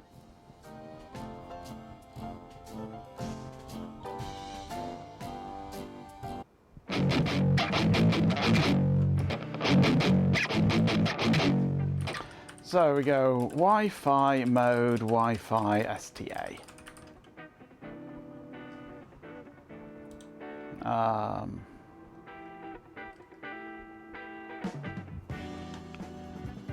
Her incest fuzzy butt, rock, is acceptable. Not as good as a well-engineered beige box, but acceptable.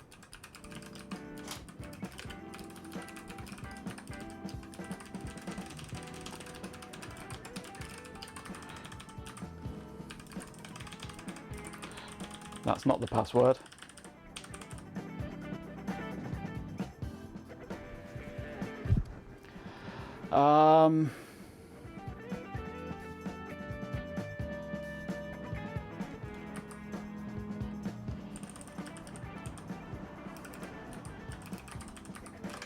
Right, so we look at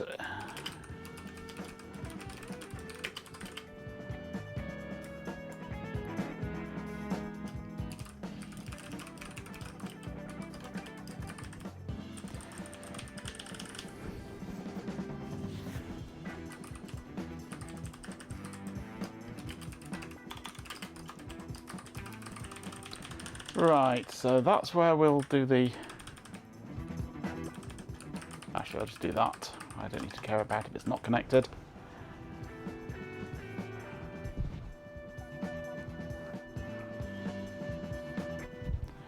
My over-engineered beige box, well, it won't be beige, it'll be metal. I'm going to be building a metal chassis for my monster computer. No motherboard, no drive, just cooling, yes. My only fans, haha. Hey Owen, I have taken my ESP32 board and I have dead bugged on some opto isolators and some wires. Back. Owen Morton 525. Which then go to the keyboard port of Sun workstations to power them up. And now I'm just programming it. But I'm also waiting for the connectors for the keyboard sockets to arrive. Not a nicely engineered wooden box. Yeah, could do wooden. Could do wooden. It's going to be based around Euro cards, so it's going to be slot-in cards basically. So I could actually have it just all wooden and route out some slots for the cards instead of using little plastic guides, couldn't I? Yeah, I could do wooden. Hollow out a brick, no.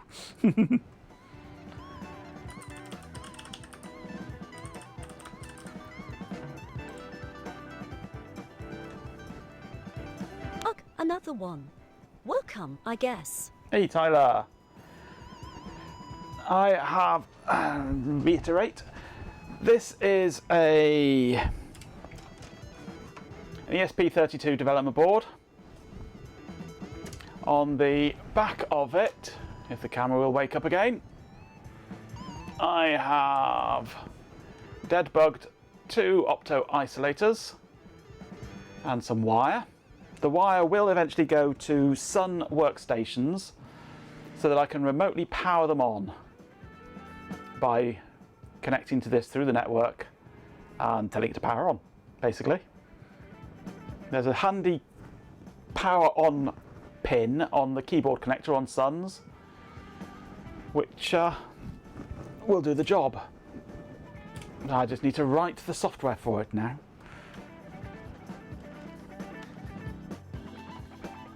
I'm developing system 10. Nope.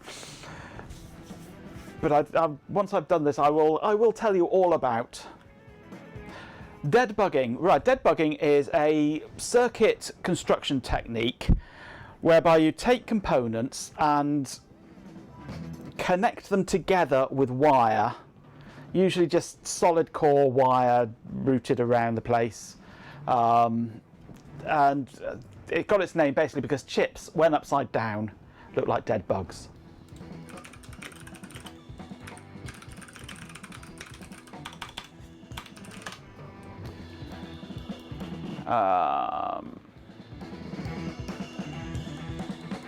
Let's see if I can find a good image. There we go. That's a good example of deadbugging there, where you basically take a chip or something along those lines and turn it upside down and then just solder up things directly to it. It looks like you've got a dead bug on your desk. As an extreme example. But oh, there's a really nicely done one. That's good. That's posh deadbugging, that is. Where you build a circuit without a circuit board.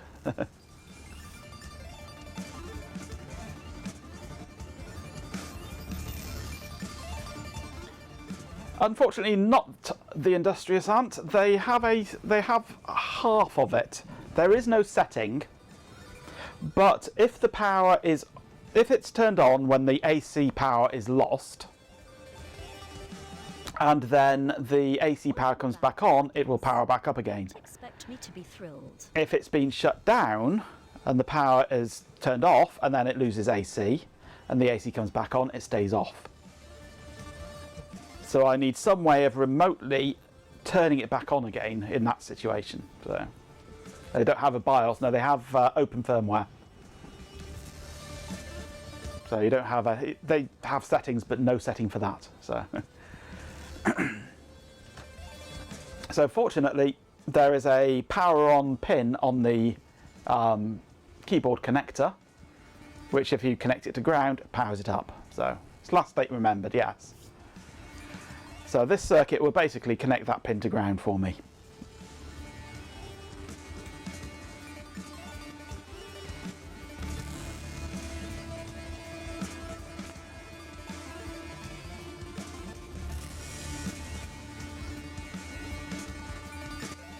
Whoa, this has got events.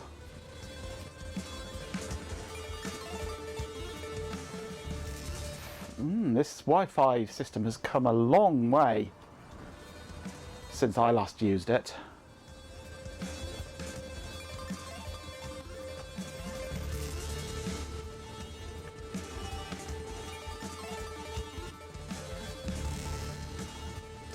So I don't really sort of need to do this sort of thing. Right, so let's have some events.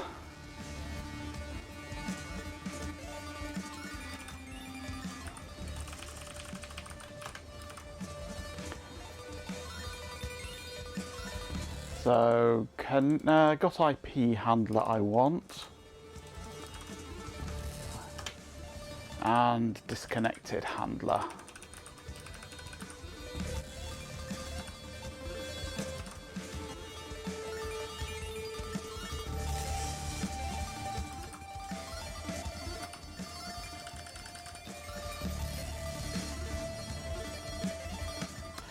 What is the largest SCSI drive the Sun supports? I'm not sure. I think it's got a 2 gig drive in the small one, and the bigger one has got 2 drives in. I think one is 18 and one is 34 gig. I haven't watched for a week on LAN. Probably not, no.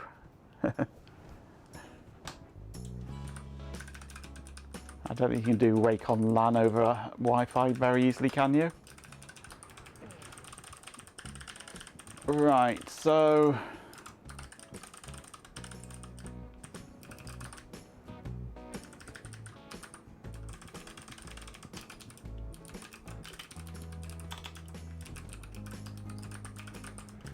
let's put these in as this for the moment.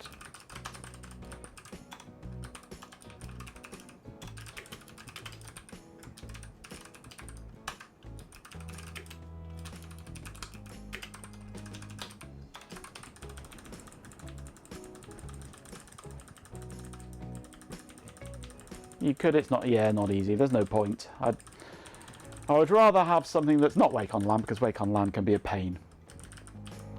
Right, so if we get a disconnect, it will automatically try and reconnect. When it connects, we know that it's connected. So let's have a connected thing.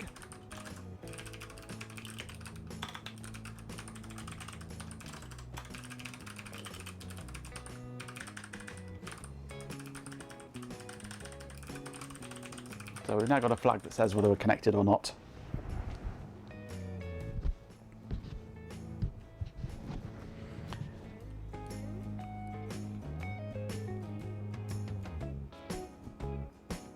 If the sun is newer and has 100 meg, the big one has. Let it be the VAC boot server.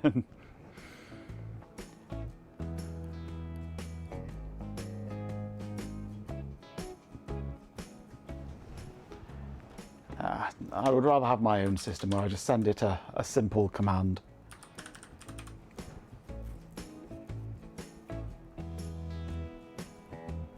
Yeah, there's a tiny amount of standby power, but not enough to power an ESP32 internally. It's tiny amount, just enough trickle power just to be able to sense whether it's been connected to ground and triggers a power-up sequence. So it'd be funny letting the sun boot the VAX. Perfectly doable. I mean, I can boot my VAX from the Dell PC, the Dell server, because on the Dell is running a SimH virtual VAX, which is acting as a boot server, so I could just compile SimH for the sun.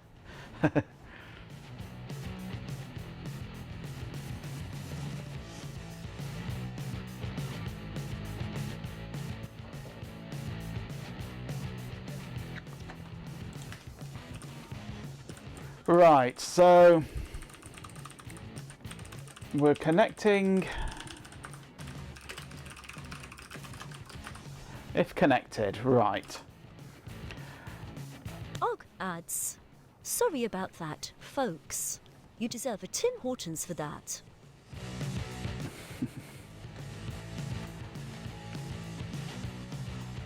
Now, how do we listen on a UDP port? I want to use UDP for this, so I don't have to worry about connection accepting and things. CC is brilliant when it works in a right pin, otherwise absolutely yes.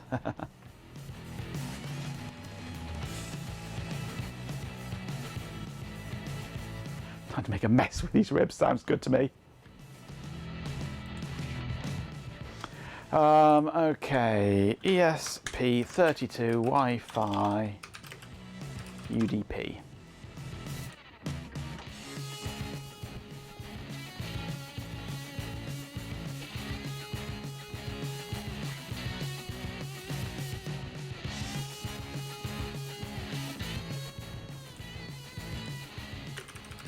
UDP server. What does AI tell me? All sorts of utter rubbish.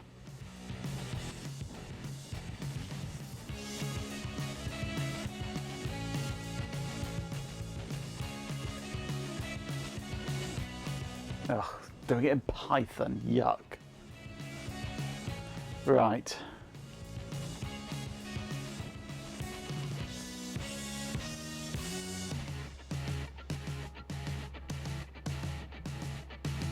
Again, this is client. I don't want you to be client. I want server. I've asked you for server, you stupid search engine.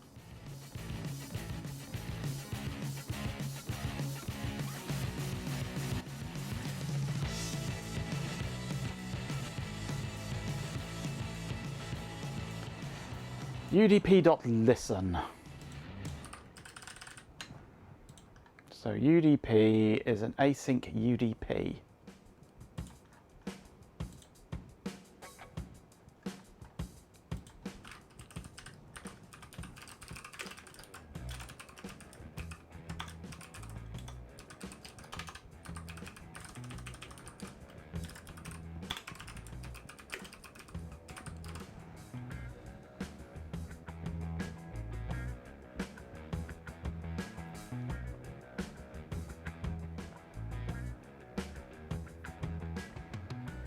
Okay, so we then do udp.listen.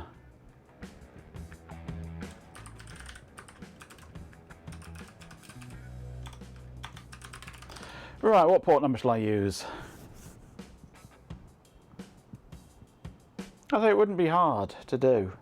All I'd need to do is compile SimH and copy across my existing configuration. It wouldn't be a challenge, really. It'd be it's neither here nor there, really. I can. Where's my phone? Let's go for garage. 1337. Yeah, it's got to be. I need network boot. Delroy boot.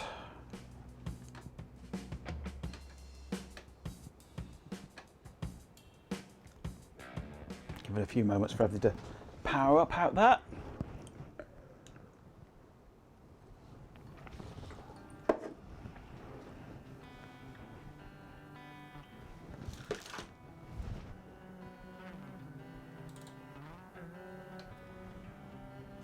Is it powered up yet? Nope. Oh, wake is 9253. Yeah, dialing code ones, yes. Come on, network boot up. There we go. Right. So there we go. My Linux server has booted up. That's on a dual Xeon Dell. Okay, connect local Zoe. This is my VAX station, which is now booting up.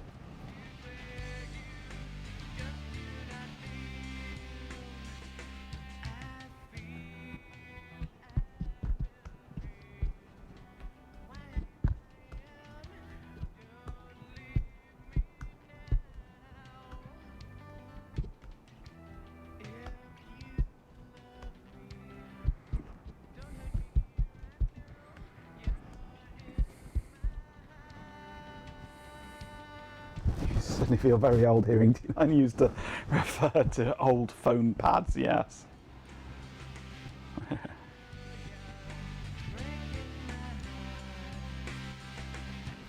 Boot, ESA 0. Booting off the network. Oh, hang on, I know what I haven't done.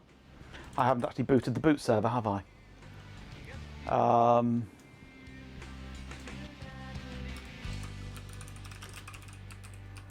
Let's pop over to Delroy.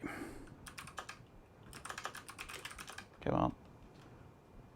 Then tmux, simh, caret, VAX. Run the VAX emulator. Yes, I grew up with rotary pulse dial as well. I grew up learning that you could dial a phone by just tapping the cradle.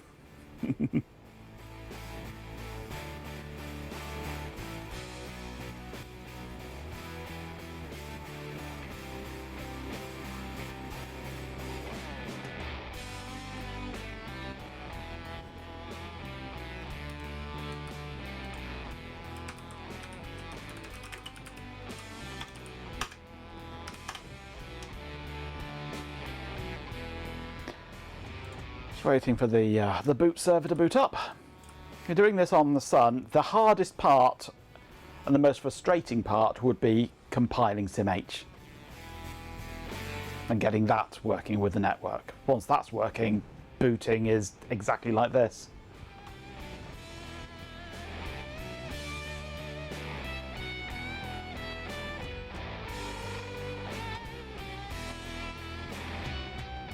In fact, network booting VAXes is probably one of the easier systems for network booting, thanks to MOP, the Management Operations Protocol that it uses for doing the booting. There's nothing really to set up, it's just all in there.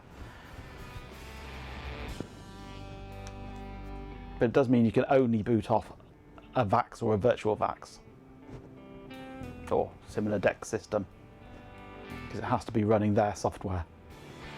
So I guess I could probably network boot off a VMS installation on a PC, theoretically.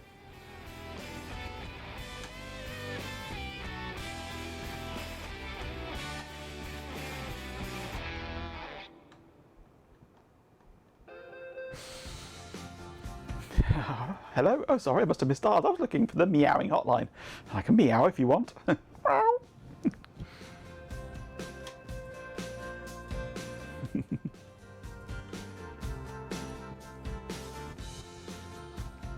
Takes a while to boot though.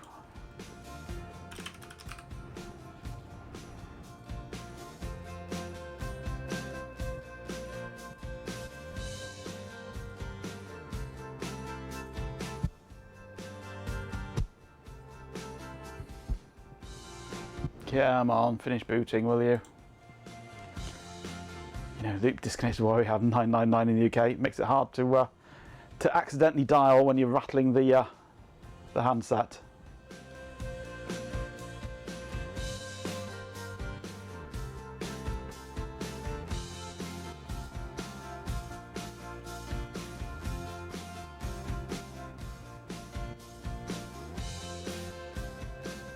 Fresh install on a real Alpha VMS installation from a SimH instance of VMS over Ethernet. Worked a treat. Yep.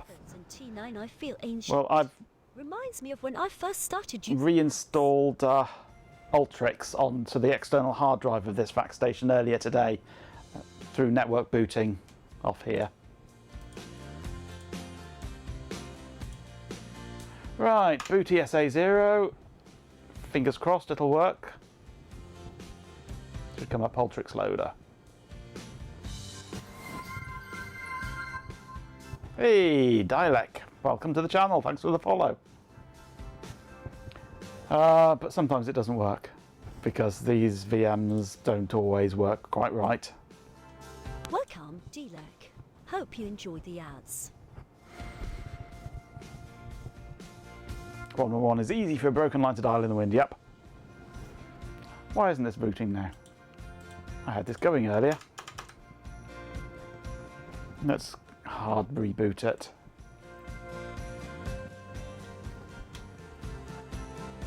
VM rarely works quite right. Oh, wrong VM.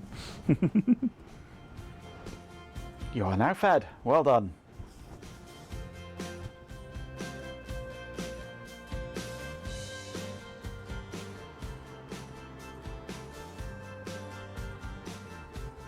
Yeah, with these virtual VAXes, there's often timing problems and they don't respond at the right time for network booting, which can be annoying.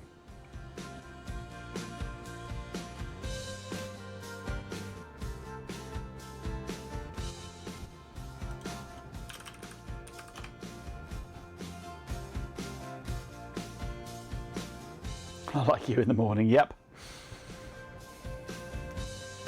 Don't respond at the right time. No, this is not wanting to work today. It was working earlier.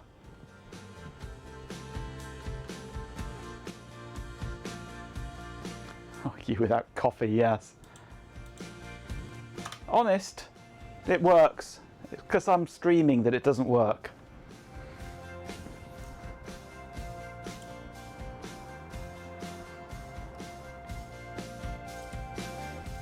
If I wasn't streaming, it would be working now. Ah, stuff it. I've got work to do.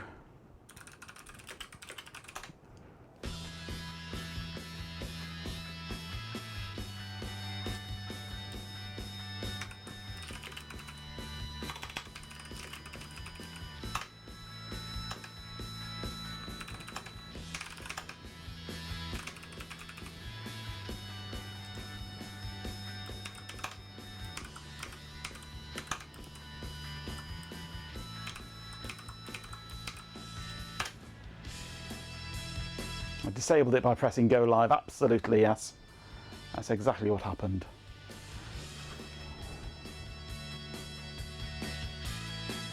Power down, okay, power down, power down. Right, back to work. Okay, UDP lessons, 1337.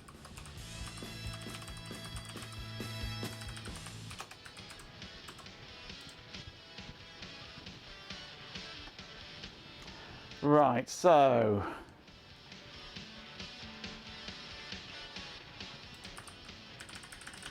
let's just go UDP on packet got packet. I don't need any of this. All event driven. This has got really quite nice, this system now. So async UDP packet.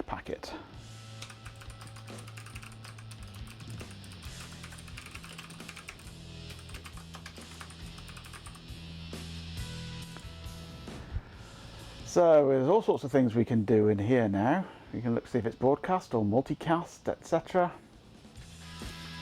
Packet data and packet length are the interesting things though.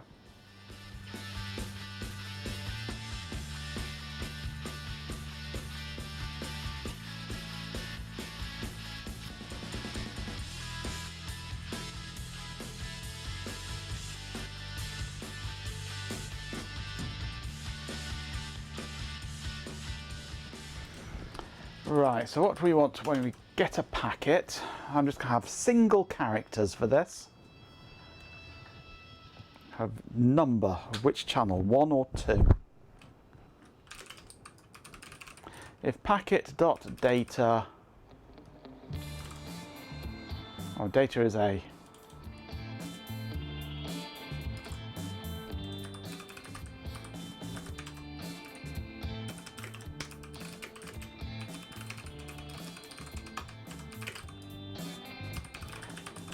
If packet length is greater than 0, make sure there's something in the packet.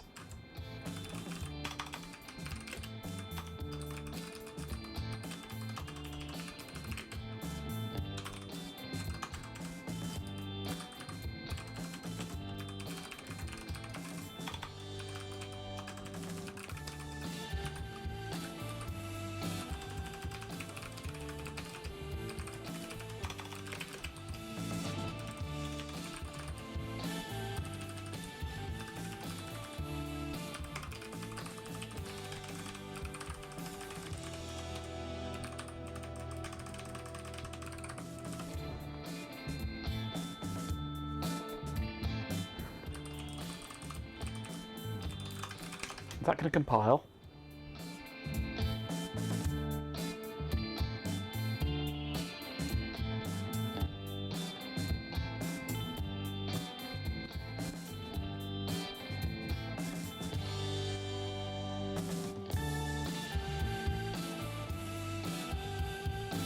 Nope.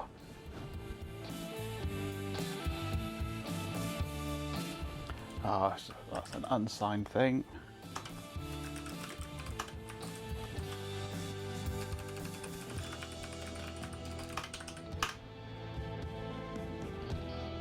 Oh, it's Ben for the jockey. Nom nom nom nom. Mutiny on the Bounty. Oh dear. Right, I've got all sorts of other problems with this yet. Okay, the next error A function definition is not allowed before here for setup. So I've missed off a bracket probably. Yep. Right, I just want to go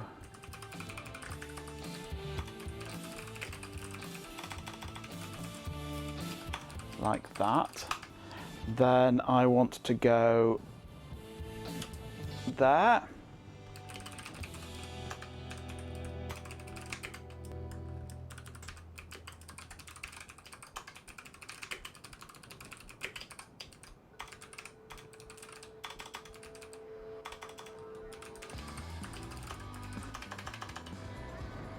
And you can come back again.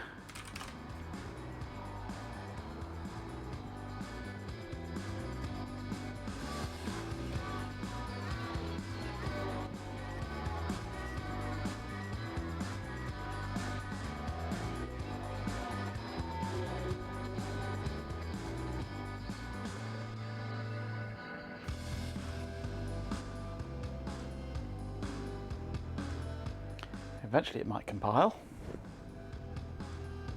Right, it has done. Oops. Make install.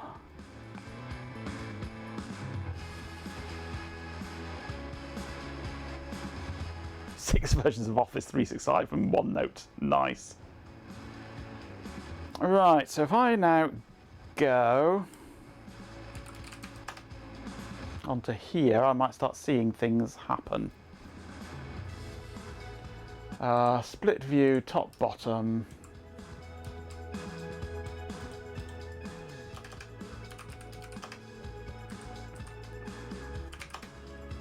Right, NC minus. Actually, I need to go on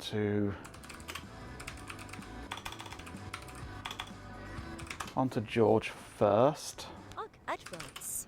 Seriously, how would a Canadian enjoy some rock music in peace? There's an ESP. It's on that IP address.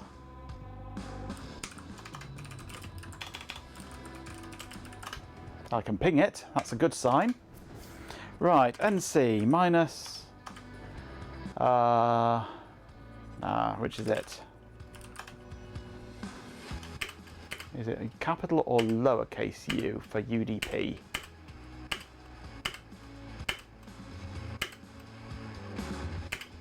Lowercase. So NC minus u, 1337. Oh, no colon. Right. Turn on 1. Oh, turn on 2. Sorry about that. Yay. It's working.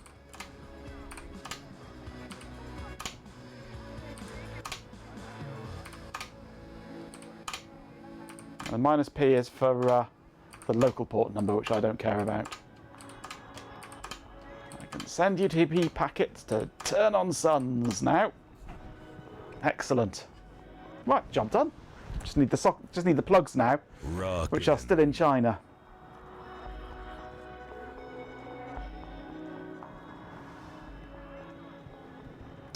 Right, 9:10. Right, I've got time to see if I can bodge something.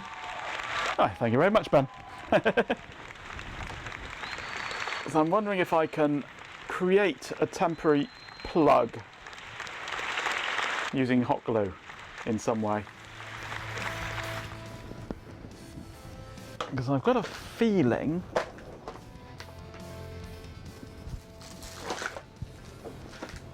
if I can find my connectors box.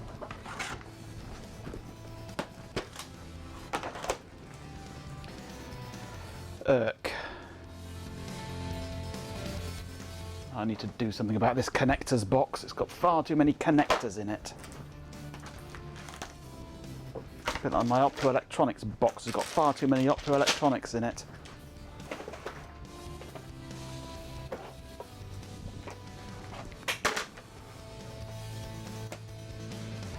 onward, flared and base wander idly through your mind in search of something to connect themselves to.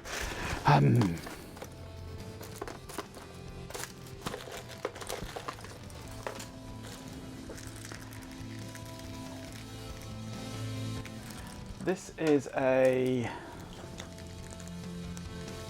4-pin.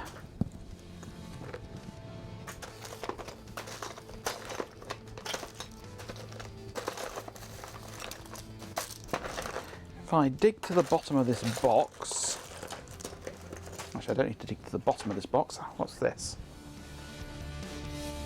Ah, it's a 7-pin there. I thought I might have a suitable surrogate connector, but I've got a 7-pin and I need 8-pin. So no. Maybe there is another one further down. What's this one?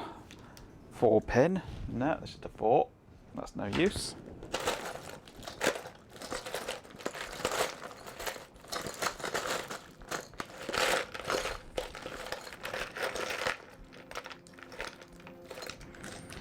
If I can find an 8-pin, then I can jam some wires into it, cover it in hot glue and rip it out again without worrying about it getting broken or jammed up with glue.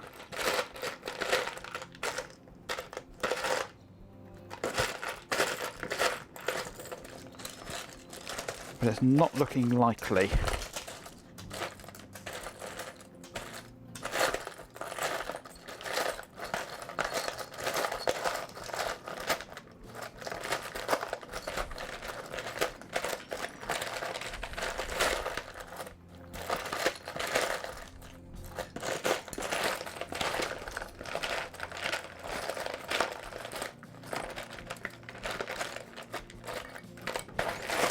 No.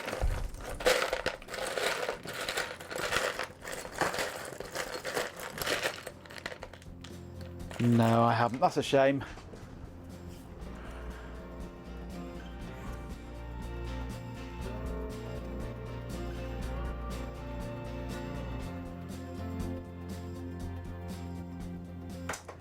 How am I going to do this then? I mean, blue tack would do the job, but I don't have any blue tack.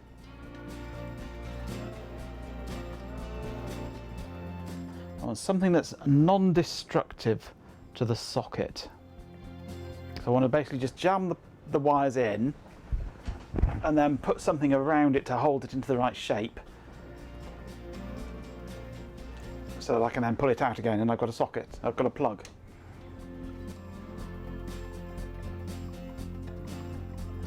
Just until I get the real ones.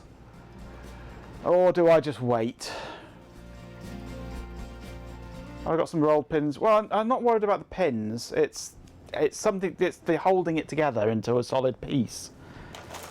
I was thinking if I get one of the right connectors, this isn't the right connector, and plug the wires in, trimmed down obviously, into the right holes.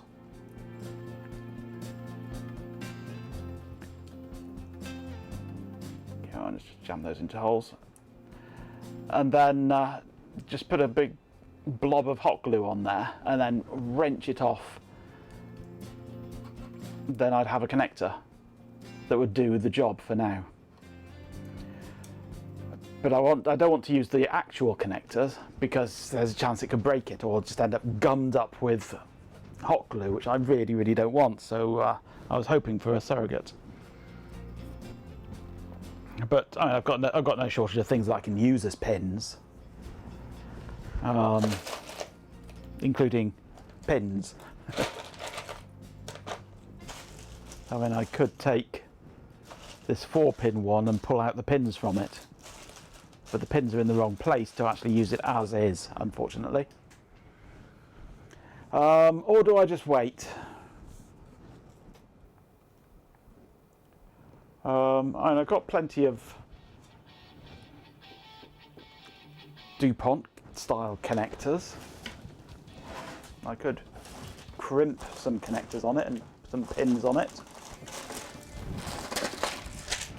I've got these babies. I could crimp some pins on. I've got single ones down the end there. That could be done. That might be the best way, actually.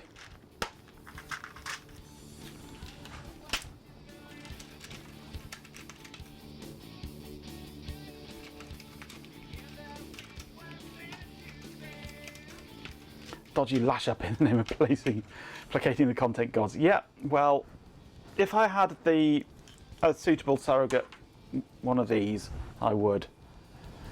But I don't. Do these go in? These okay? Oh yes, perfect fit those. So I can just crimp some of these on the end. Good fit those.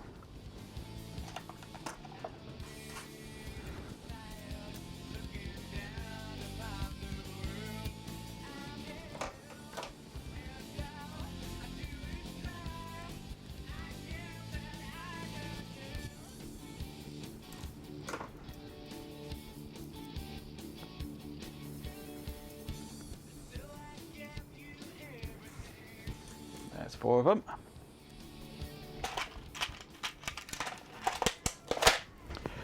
Alright, I need the right crimp tool now. It's this one, I believe. Yeah.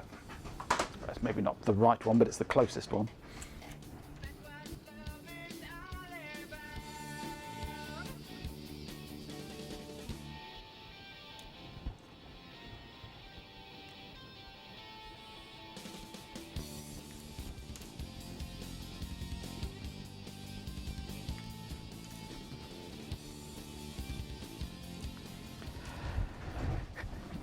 This means I can then get all this lot down into the garage tomorrow and clear some space up here.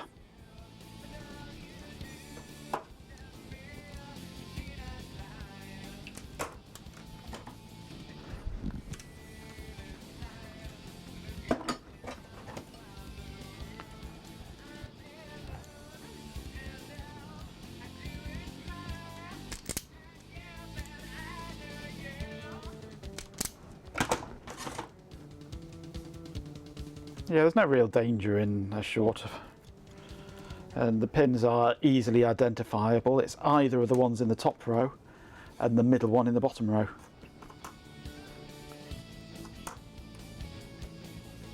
And if I plug them in backwards, then just nothing will happen. Right, which one do I want? 22 to 20, I think.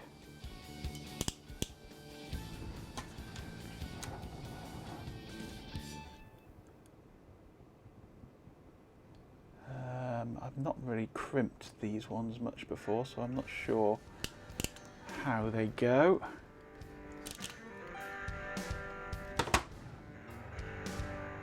Yeah, kind of. It's not really worked. Let's try putting them into that one.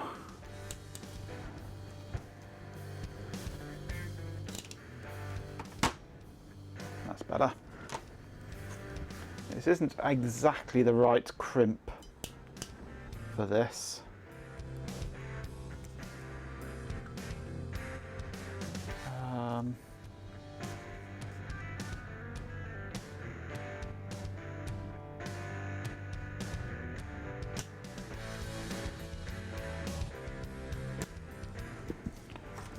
But it's enough of a crimp that it'll do the job.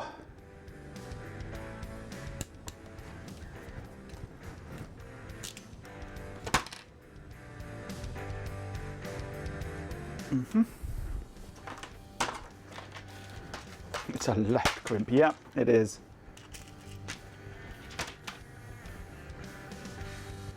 And then these go this way around, I think.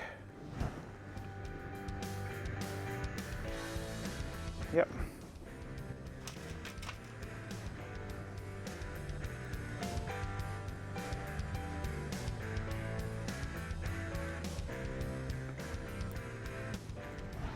we go. 2 pins crimped on. They should do the job nicely. Now the same on this one. Dichotomy of crimp tools. Buy the correct one for a massively inflated price. People on a single pin type or buy a cheap one that sort of works on multiple. Yeah, absolutely. I actually bought this one by mistake. It was I wanted a different one, but it's actually proved to be quite useful, this one, because it's a reasonably generic one.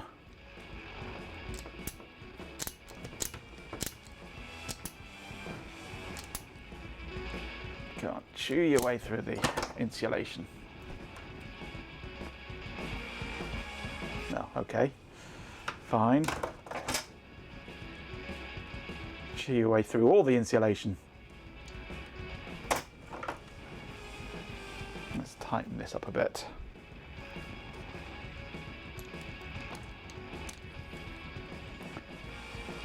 That's better.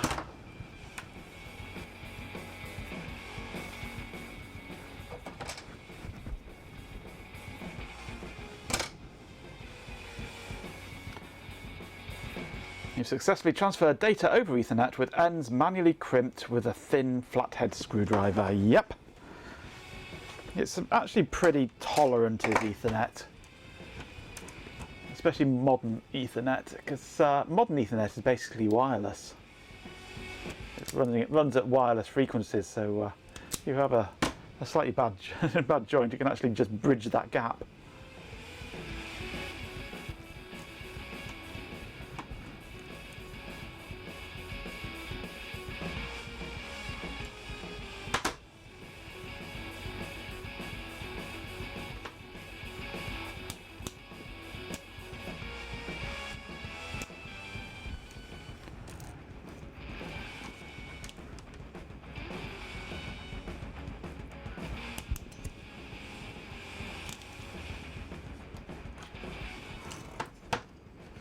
Ethernet on ESP386, ESP32. That's Wi-Fi we have.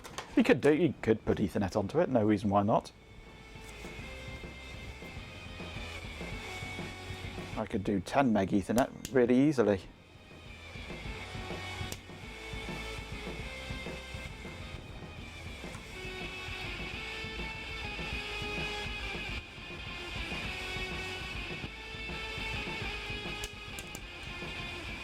But the official EDAC crimp tool is there, quite a weird spec. Oh yeah. Right. There we go. Those are crimped. ESP32 has Ethernet MAC built in. Yeah, a lot of them do. PICs do. Most of the higher end ones do. You just need a PHY to go with it. Get that the right way around, shall we?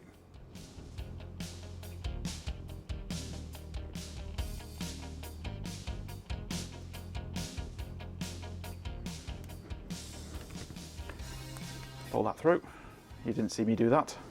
Right, there's another one done. That's both ends done. Let's try it now, shall we? See what happens.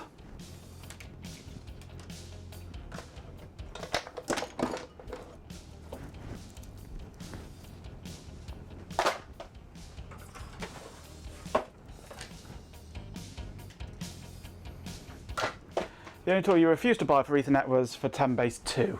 I used to have to crimp that at work all the time, making custom network cables for people and for installations back when 10BASE-2 was what it was. When Ethernet was 10BASE-2. I had to do it all the time.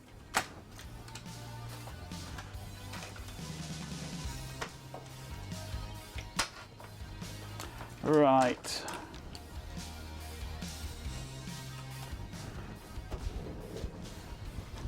Grab the sun.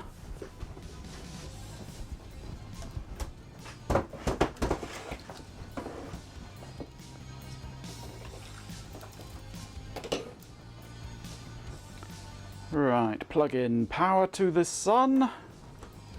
Grab one of the cables. don't mind which. Then it's blue wire to the top. Actually no, it's upside down, this connector, isn't it? So oh, which way did it go? That way, wasn't it? I think.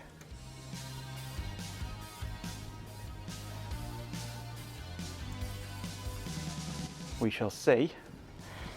Right.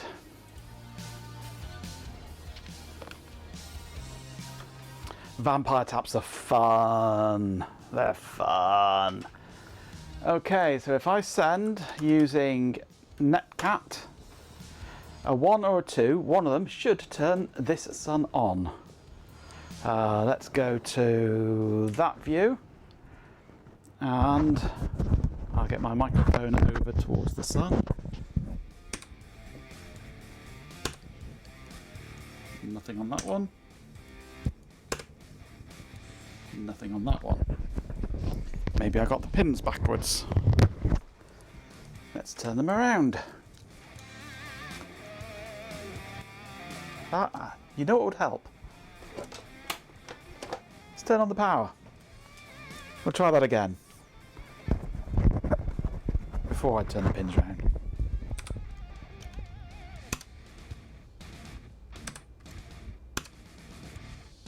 Nope. Let's just check that it is going to power up. Yep.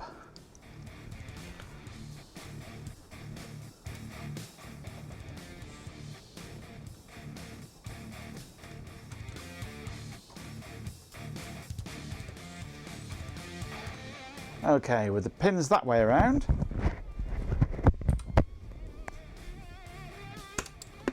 Hey! That powered up. Do that again. Hey! Look, adverts. Seriously, can someone just know they're happening? Success! We have marginal success. Right, job done. I don't even really need the proper connectors. These are such well-fitting plugs here. Fans are fanning. Only fans. Groovy.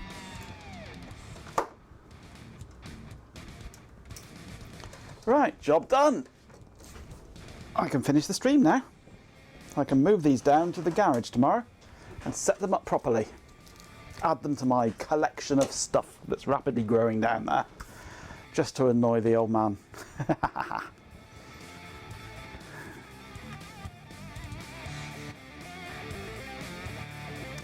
I've got some chips here actually. I can't remember which one they are. They're an ENC 28J60, that's the ones. Useful little chip. If you want Ethernet, standalone Ethernet controller with SPI interface. 10 megabit Ethernet. Communicating via Threats. SPI. What this is. Honestly, the audacity. Just add some magnetics and job done. I've got a bunch of these in my box here somewhere. So you can add Ethernet to anything. Too many apple pies left. Oh, good. One for me, one for Ben. Perfect. Thank you very much. Don't mind if I do.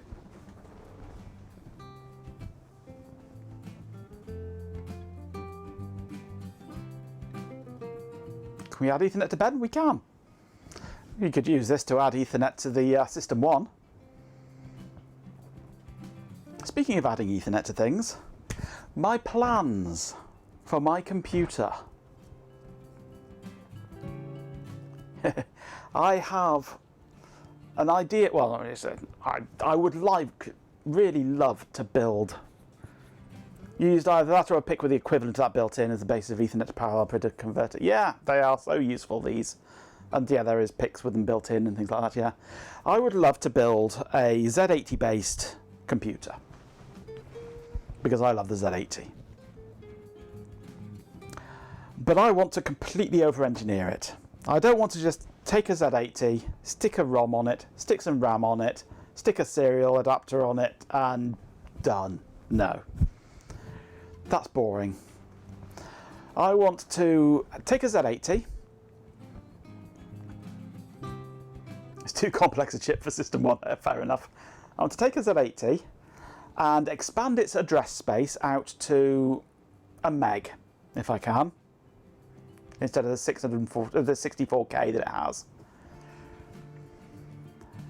I would like to build the basic CPU and control circuitry onto a single Euro card, which plugs into a backplane, and then have other cards for RAM, for ROM, for serial ports, parallel ports, control ports, Ethernet, Wi-Fi, all sorts going into it. So I need to come up with a good way of expanding its memory address range, which, I mean, it's easy enough to do basic memory expansion through a couple of latches, but I want it to have automatic memory address rejigging, removing, reallocating things on interrupt. I haven't used CNC servers of PCBWay, no. RF, hello by the way. I didn't see there earlier. No, I've not used CNC servers from PCBWay.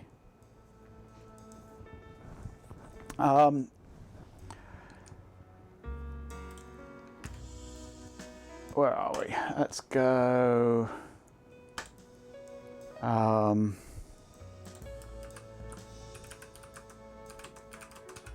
I've not got Obsidian installed at the moment, have I? Just quickly install Obsidian. Here, all stream. Oh, I didn't see it, did I? Did I? Oh, it's been a long day. It's been a long stream. I'm sure I have, yes. Isn't that just a memory write at the start of the interrupt handler? Well, no, I want it automatic. Plus, because the interrupt handler has to be there for a start. And if you've bank switched out the interrupt handler, RC 2014, but with more memory and, yeah, and more. Basically more of everything.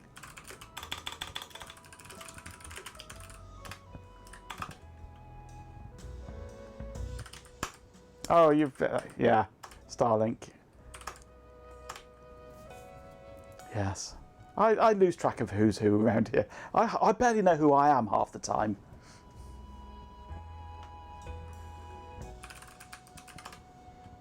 Okay, Obsidian.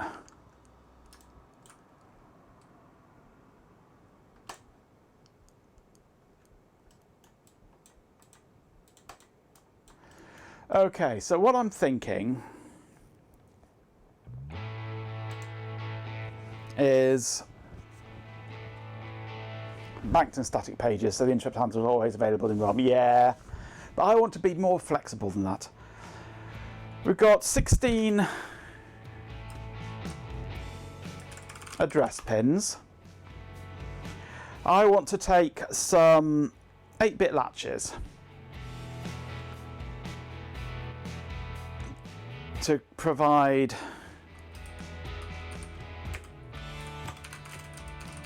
more address pins.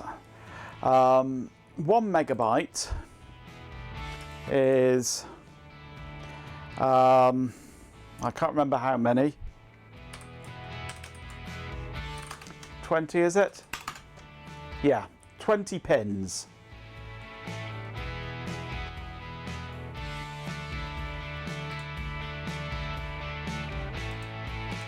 So I've got 4.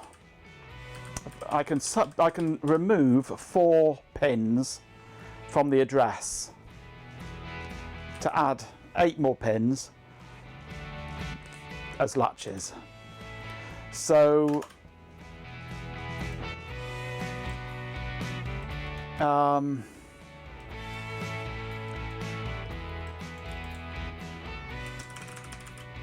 address 0 to 11 are just ordinary address. 12 to 15.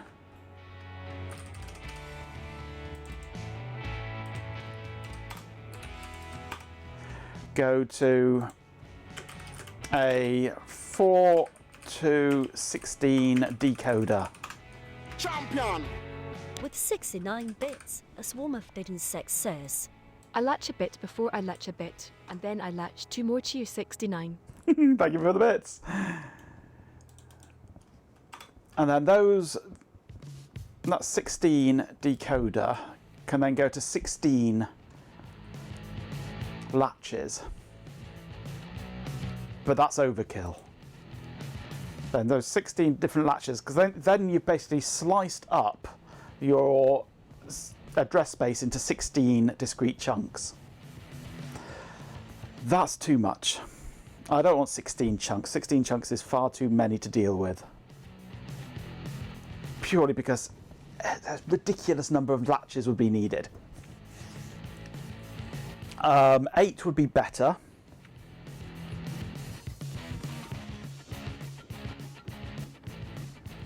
So if I were to take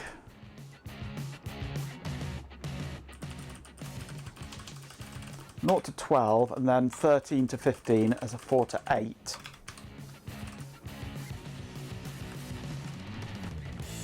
That mean that'll actually give us 2 meg,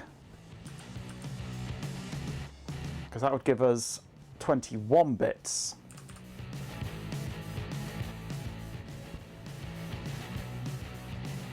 If I use a 16 wide register file,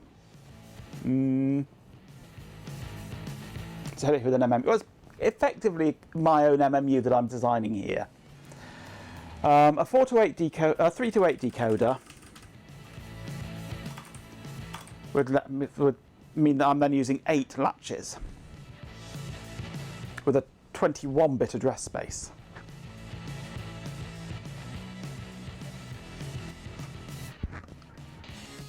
Eight latches is still a lot, so I could actually go 2 to 4 decoder and just sacrifice 2 bits from the address bus, which would then actually give me a 4 meg address space, which is 4 times as much as my target, but only 4 decoders. Therefore, 4 latches. Because the idea is basically you have your address space then becomes the top 8 bits of it is manually configured in a latch. So your address space is cut into chunks and you choose what goes into that chunk.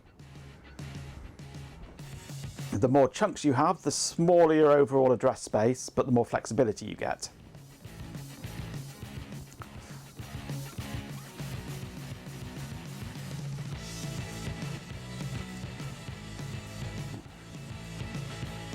But for every chunk, you have an address latch, an 8-bit latch. Then you basically write to that latch to say this chunk, the top bits of the address are these 8 bits. CPLD is a possibility. The problem with CPLDs is finding decent ones, modern ones, that are readily available and operate at 5 volts. That's the hard part, the 5 volts. There's thousands if I wanted to go 3.3 volt, but I want Z80 and that runs at 5 volts. So yeah, CPLDs are tricky to find modern ones at 5 volts. So I'd rather not use CPLD if I can get away with it. I would like to use Jelly Bean logic for as much of it as possible, but not to the extent of creating my own CPU like System 1. That's just overkill.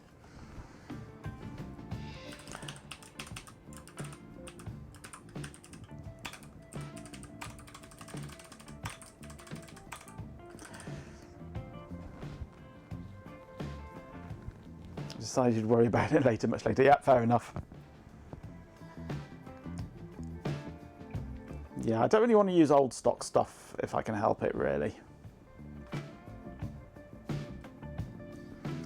So really, these are the two sensible options: 8 latches or 4 latches. Now, here's a curveball. This is half the number of latches. I'm going to need twice as many latches. Because the way that I want to do this is have 2 sets of bank information. One for ordinary operation, for when the program operating whatever is running, and the other for the interrupt context. So you have, your program can switch banks as it sees fit by just writing to the program execution bank switching registers. And the boot sequence, or the power up sequence, whatever, programs the interrupt context latches in exactly the same way, but with a specific pattern, specific arrangement of memory. And then when an interrupt occurs and the interrupt pin goes low, a multiplexer or something along those lines will switch from the system looking at the programming latches, the program latches, to looking at the interrupt latches instead. So as soon as an interrupt occurs, the memory map instantly changes to what it needs to be to service the interrupt. And then when the interrupt routine finishes, it then manually switches back to the other routines.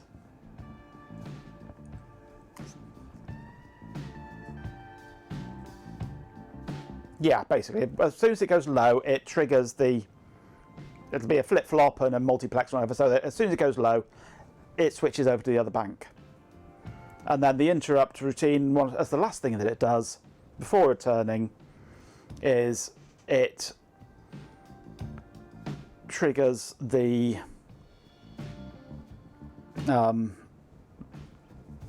context to switch back, probably with a delay of a few clocks, so that it actually has a chance to do the return and actually get the return and execute it before that return disappears into the ether, which would be complicated. Return to memory map, basically, yeah. So that's going to be a tricky part to do, is the returning, because you'd have to make sure it's always the last thing you do, come hell or high water. It's got to be the last thing you do in the interrupt routine, and it has to have enough time for it to then read the return from memory before the memory disappears. Yeah. So there's going to have to be a certain number of clock delays in there before it happens. Could go for a tuned RC circuit to delay the signal. Tricky. Yeah, I would rather actually do it clock-based. Just kick off a binary counter or something, and when it hits a certain number of clocks, it then triggers the flip-flop. So that's my idea. So then once I've got the CPU card with all these latches and everything created, that plugs into a backplane that I have to design as well. I'm probably not going to have any memory of any form on the CPU card at all. All that would go into other cards. Then I can have lots of different ROMs, loads of RAM chips. I/O on the Z80 is not memory mapped, which makes life easier. I might even actually pre-divide the I/O address space as well into specific I/O channels. Possibly. And then I would have a card with some opto-isolators on it connecting up to the Sun stations from that, and that would be the control unit for the Suns as part of its fun life. So that's my plan, is to have a very, very, very over-engineered and over-the-top Z80-based system. Just purely for fun. And then write a whole operating system for it from scratch. Not port CPM or anything like that. Write my own operating system from scratch to run on it. Me over the top, never. Muffin top, that's me, not over the top, muffin top.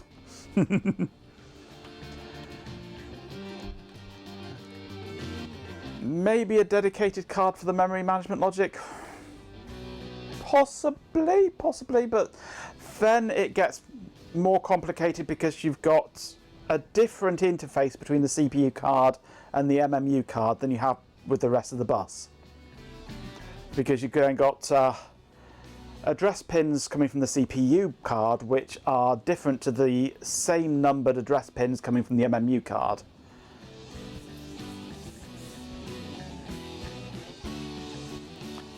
So then you're either then having to have a separate bus interconnect between them, maybe through a ribbon cable or something, or a backplane where not all the slots are equivalent. And I would like the backplane to have every slot the same, if possible. So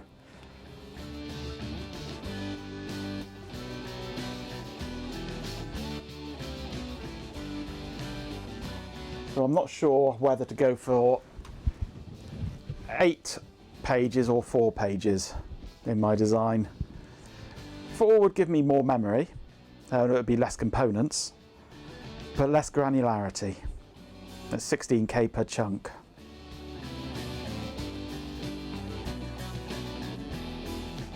I'd prefer 8K per chunk, but that means lots more latches.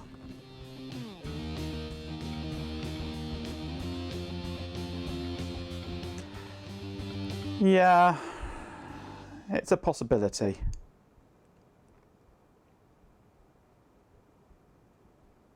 Ugh, adverts.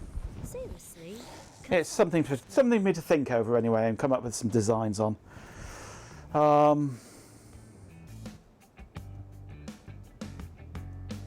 I could design it with 8 latches, or even 16 latches possibly, on one card, but make that card in such a way that the same card could provide the interrupt latches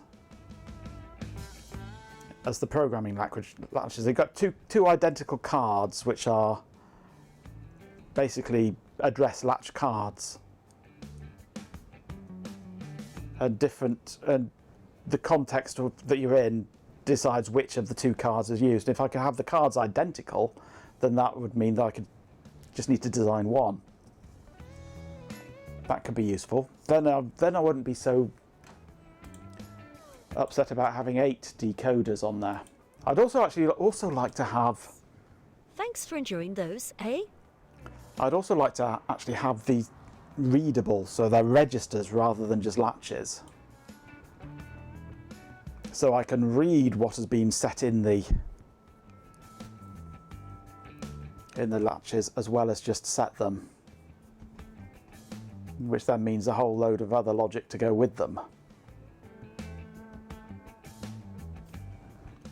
But that would then open up more flexibility, because I could do things like in an interrupt read the programming latches, store them somewhere in memory, change them, and then return back to change to a different context for a different process or something. Yeah, 244s and 245s, yes. That's basically buffer chips. Tri-state buffers.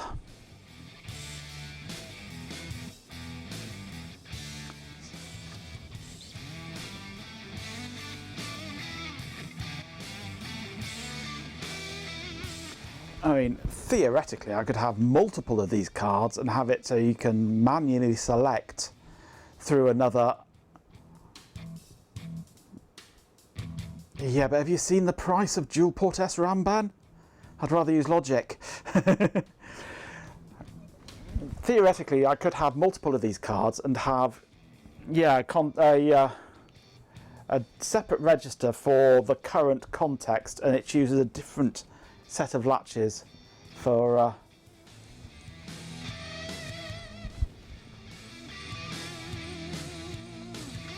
thinking of pure paged or pure paged, everything paged. So the whole, the top 8 bits of the address space are in these latches, regardless.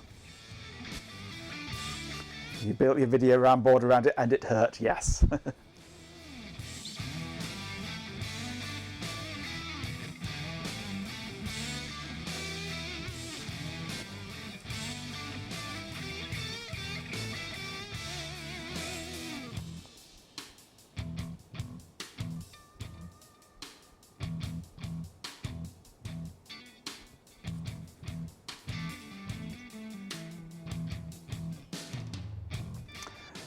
So if I could split it across multiple cards and have the cards identical, then certainly I would have 2.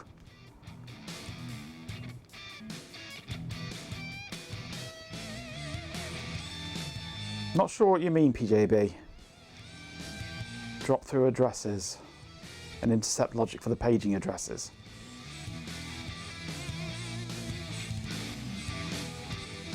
And for the simple 2 context of user and kernel effectively, then it's just basically running in interrupts, and the interrupts push the PC into the stack.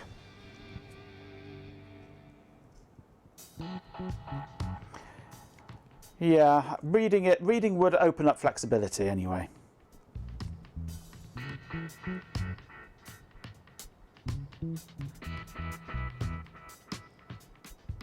Yeah. The actual control of the addresses, the control of the paging is done through I/O, not through memory mapping.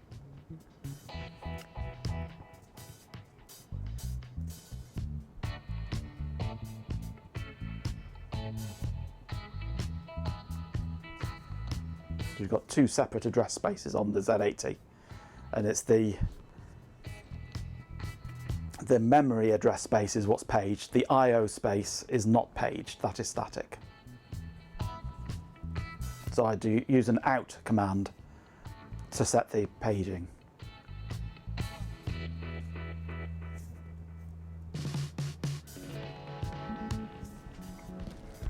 Trying to do this on a 6502 would be a nightmare. This is why I want to use the Z80, because trying to do this on a 6502, you would need a static section, really. Yeah. You would have to have a static bit, yeah. If I considered using a nice fast 68K as my paging unit. Well, the 68K is my second choice. And to actually make, instead of making this a Z80 system, make it a 16-bit 68K system instead. And then I don't have all this worry of paging and stuff. But then it's not a Z80, and I love the Z80. So I feel like the 68K would be a bit of a cop-out. I have got one here that I could use, but it would be a bit of a cop-out, I think.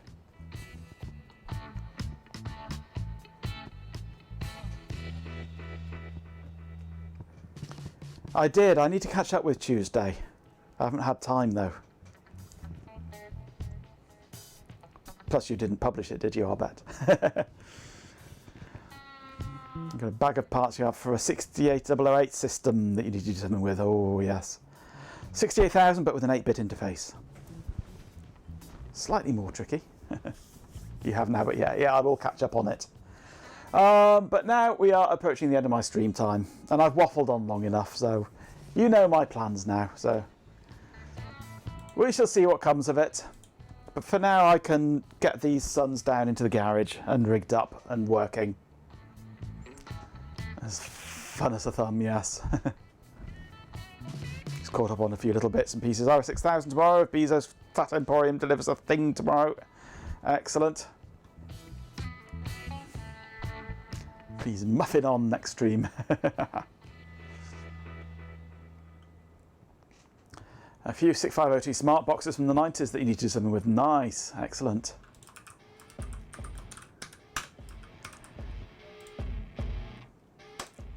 Right, I am done for the night now. So... the garage, or the den of Sons of Majenko. It's not just Sons. Vax. Soon to be another Vax. RS6000 eventually. That's going to go in there. It's all going to be in there, all stacked up and all racked out. I hope. But for now, I'm done. Right. Thank you for joining me this evening. We had a great success. We have a working system. And quite a neat system too, I think. I just need to provide power to it through USB, which my Wi-Fi controlled socket system in there can do. It's got built-in USB power. And yeah, we can have some more fun with Sun remotely. What day are we? We're Thursday. Tomorrow, Ben with the RS6000, hopefully. Fingers crossed. Followed by Shelby. With 100 bits, Jeeping 24/7 says... Chi ha 100 funwit soon? Funwit soon. Thank you very much for the bits, Jeepin. Sorry. Thank you very much for the bits, Jeepin. Yes. Well, lots of progress. We've soldered a couple of wires onto a development board with some opto isolators. Fun, fun, fun with the sun, sun, sun. I like to sit shipwrecked and comatose. Right, fun, fun, fun till Daddy takes the spark key away, yes. More progress than you've made on anything tonight, fair enough. You ate, that's good enough, that's progress. So yeah, I'll see you in Ben's stream tomorrow evening, and Shelby's streams and what have you, yes, and I'll be back on Monday, unless of course Shelby cancels over the weekend and either Ben or I take over, who knows. Anyway, let's run my outro. Thank you very much for joining me. I'll be back on Monday at the latest. Be sure to catch up with us on social. As on my link tree with everything on it. Discord's the only place worth joining us on. 8KS and Spark keys. Larry, eh? Verily. Larry, verily. But we'll see what comes of my designs. Try and make it to the correct streams tomorrow, absolutely, yes.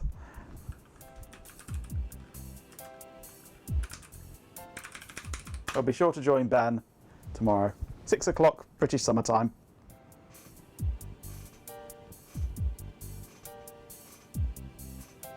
Oh, thank you for reminding me. I will order those later on tonight. Once I've finished all this lot, I will export the Gerbers and get them on order tonight. Yes, I'd forgotten about those. Well, not forgotten about them. I kept thinking, ooh, I must order them. Ooh, I must order them. Ooh, I must order them. I will do that tonight.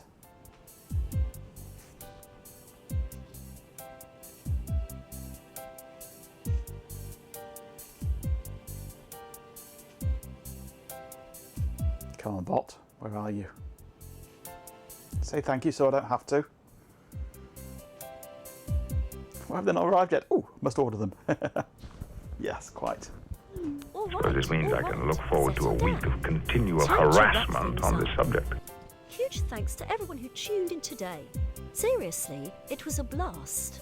A massive shout out to Colin Kill, MJ, PC Margas, Abella Pet Canadian, you're a legend, Princess Fuzzy Butt, Majenko Tap That's Me, GP247, The bot thinks he's me now.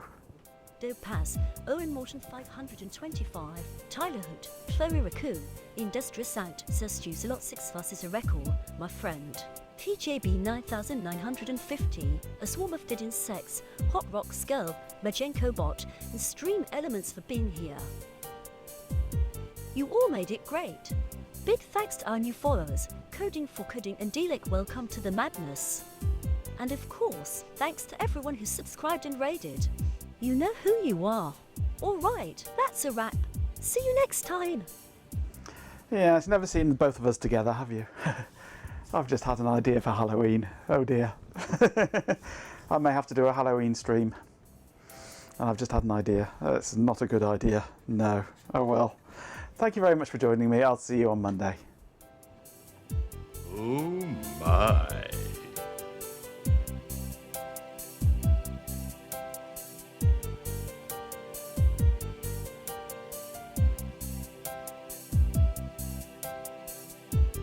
I will not have you telling me what course to set.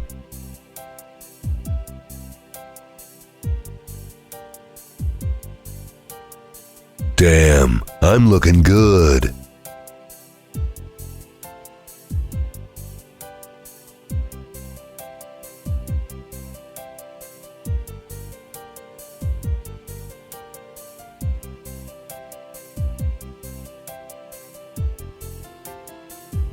Get back to work, you slacker.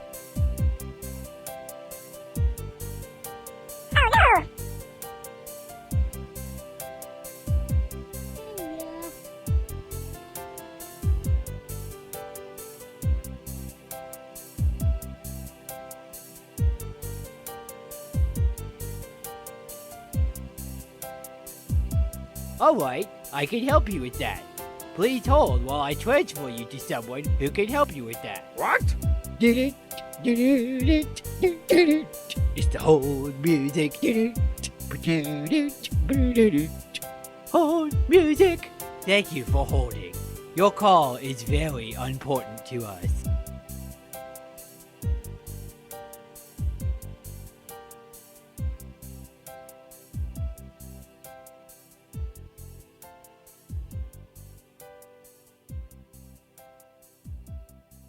The line must be drawn here.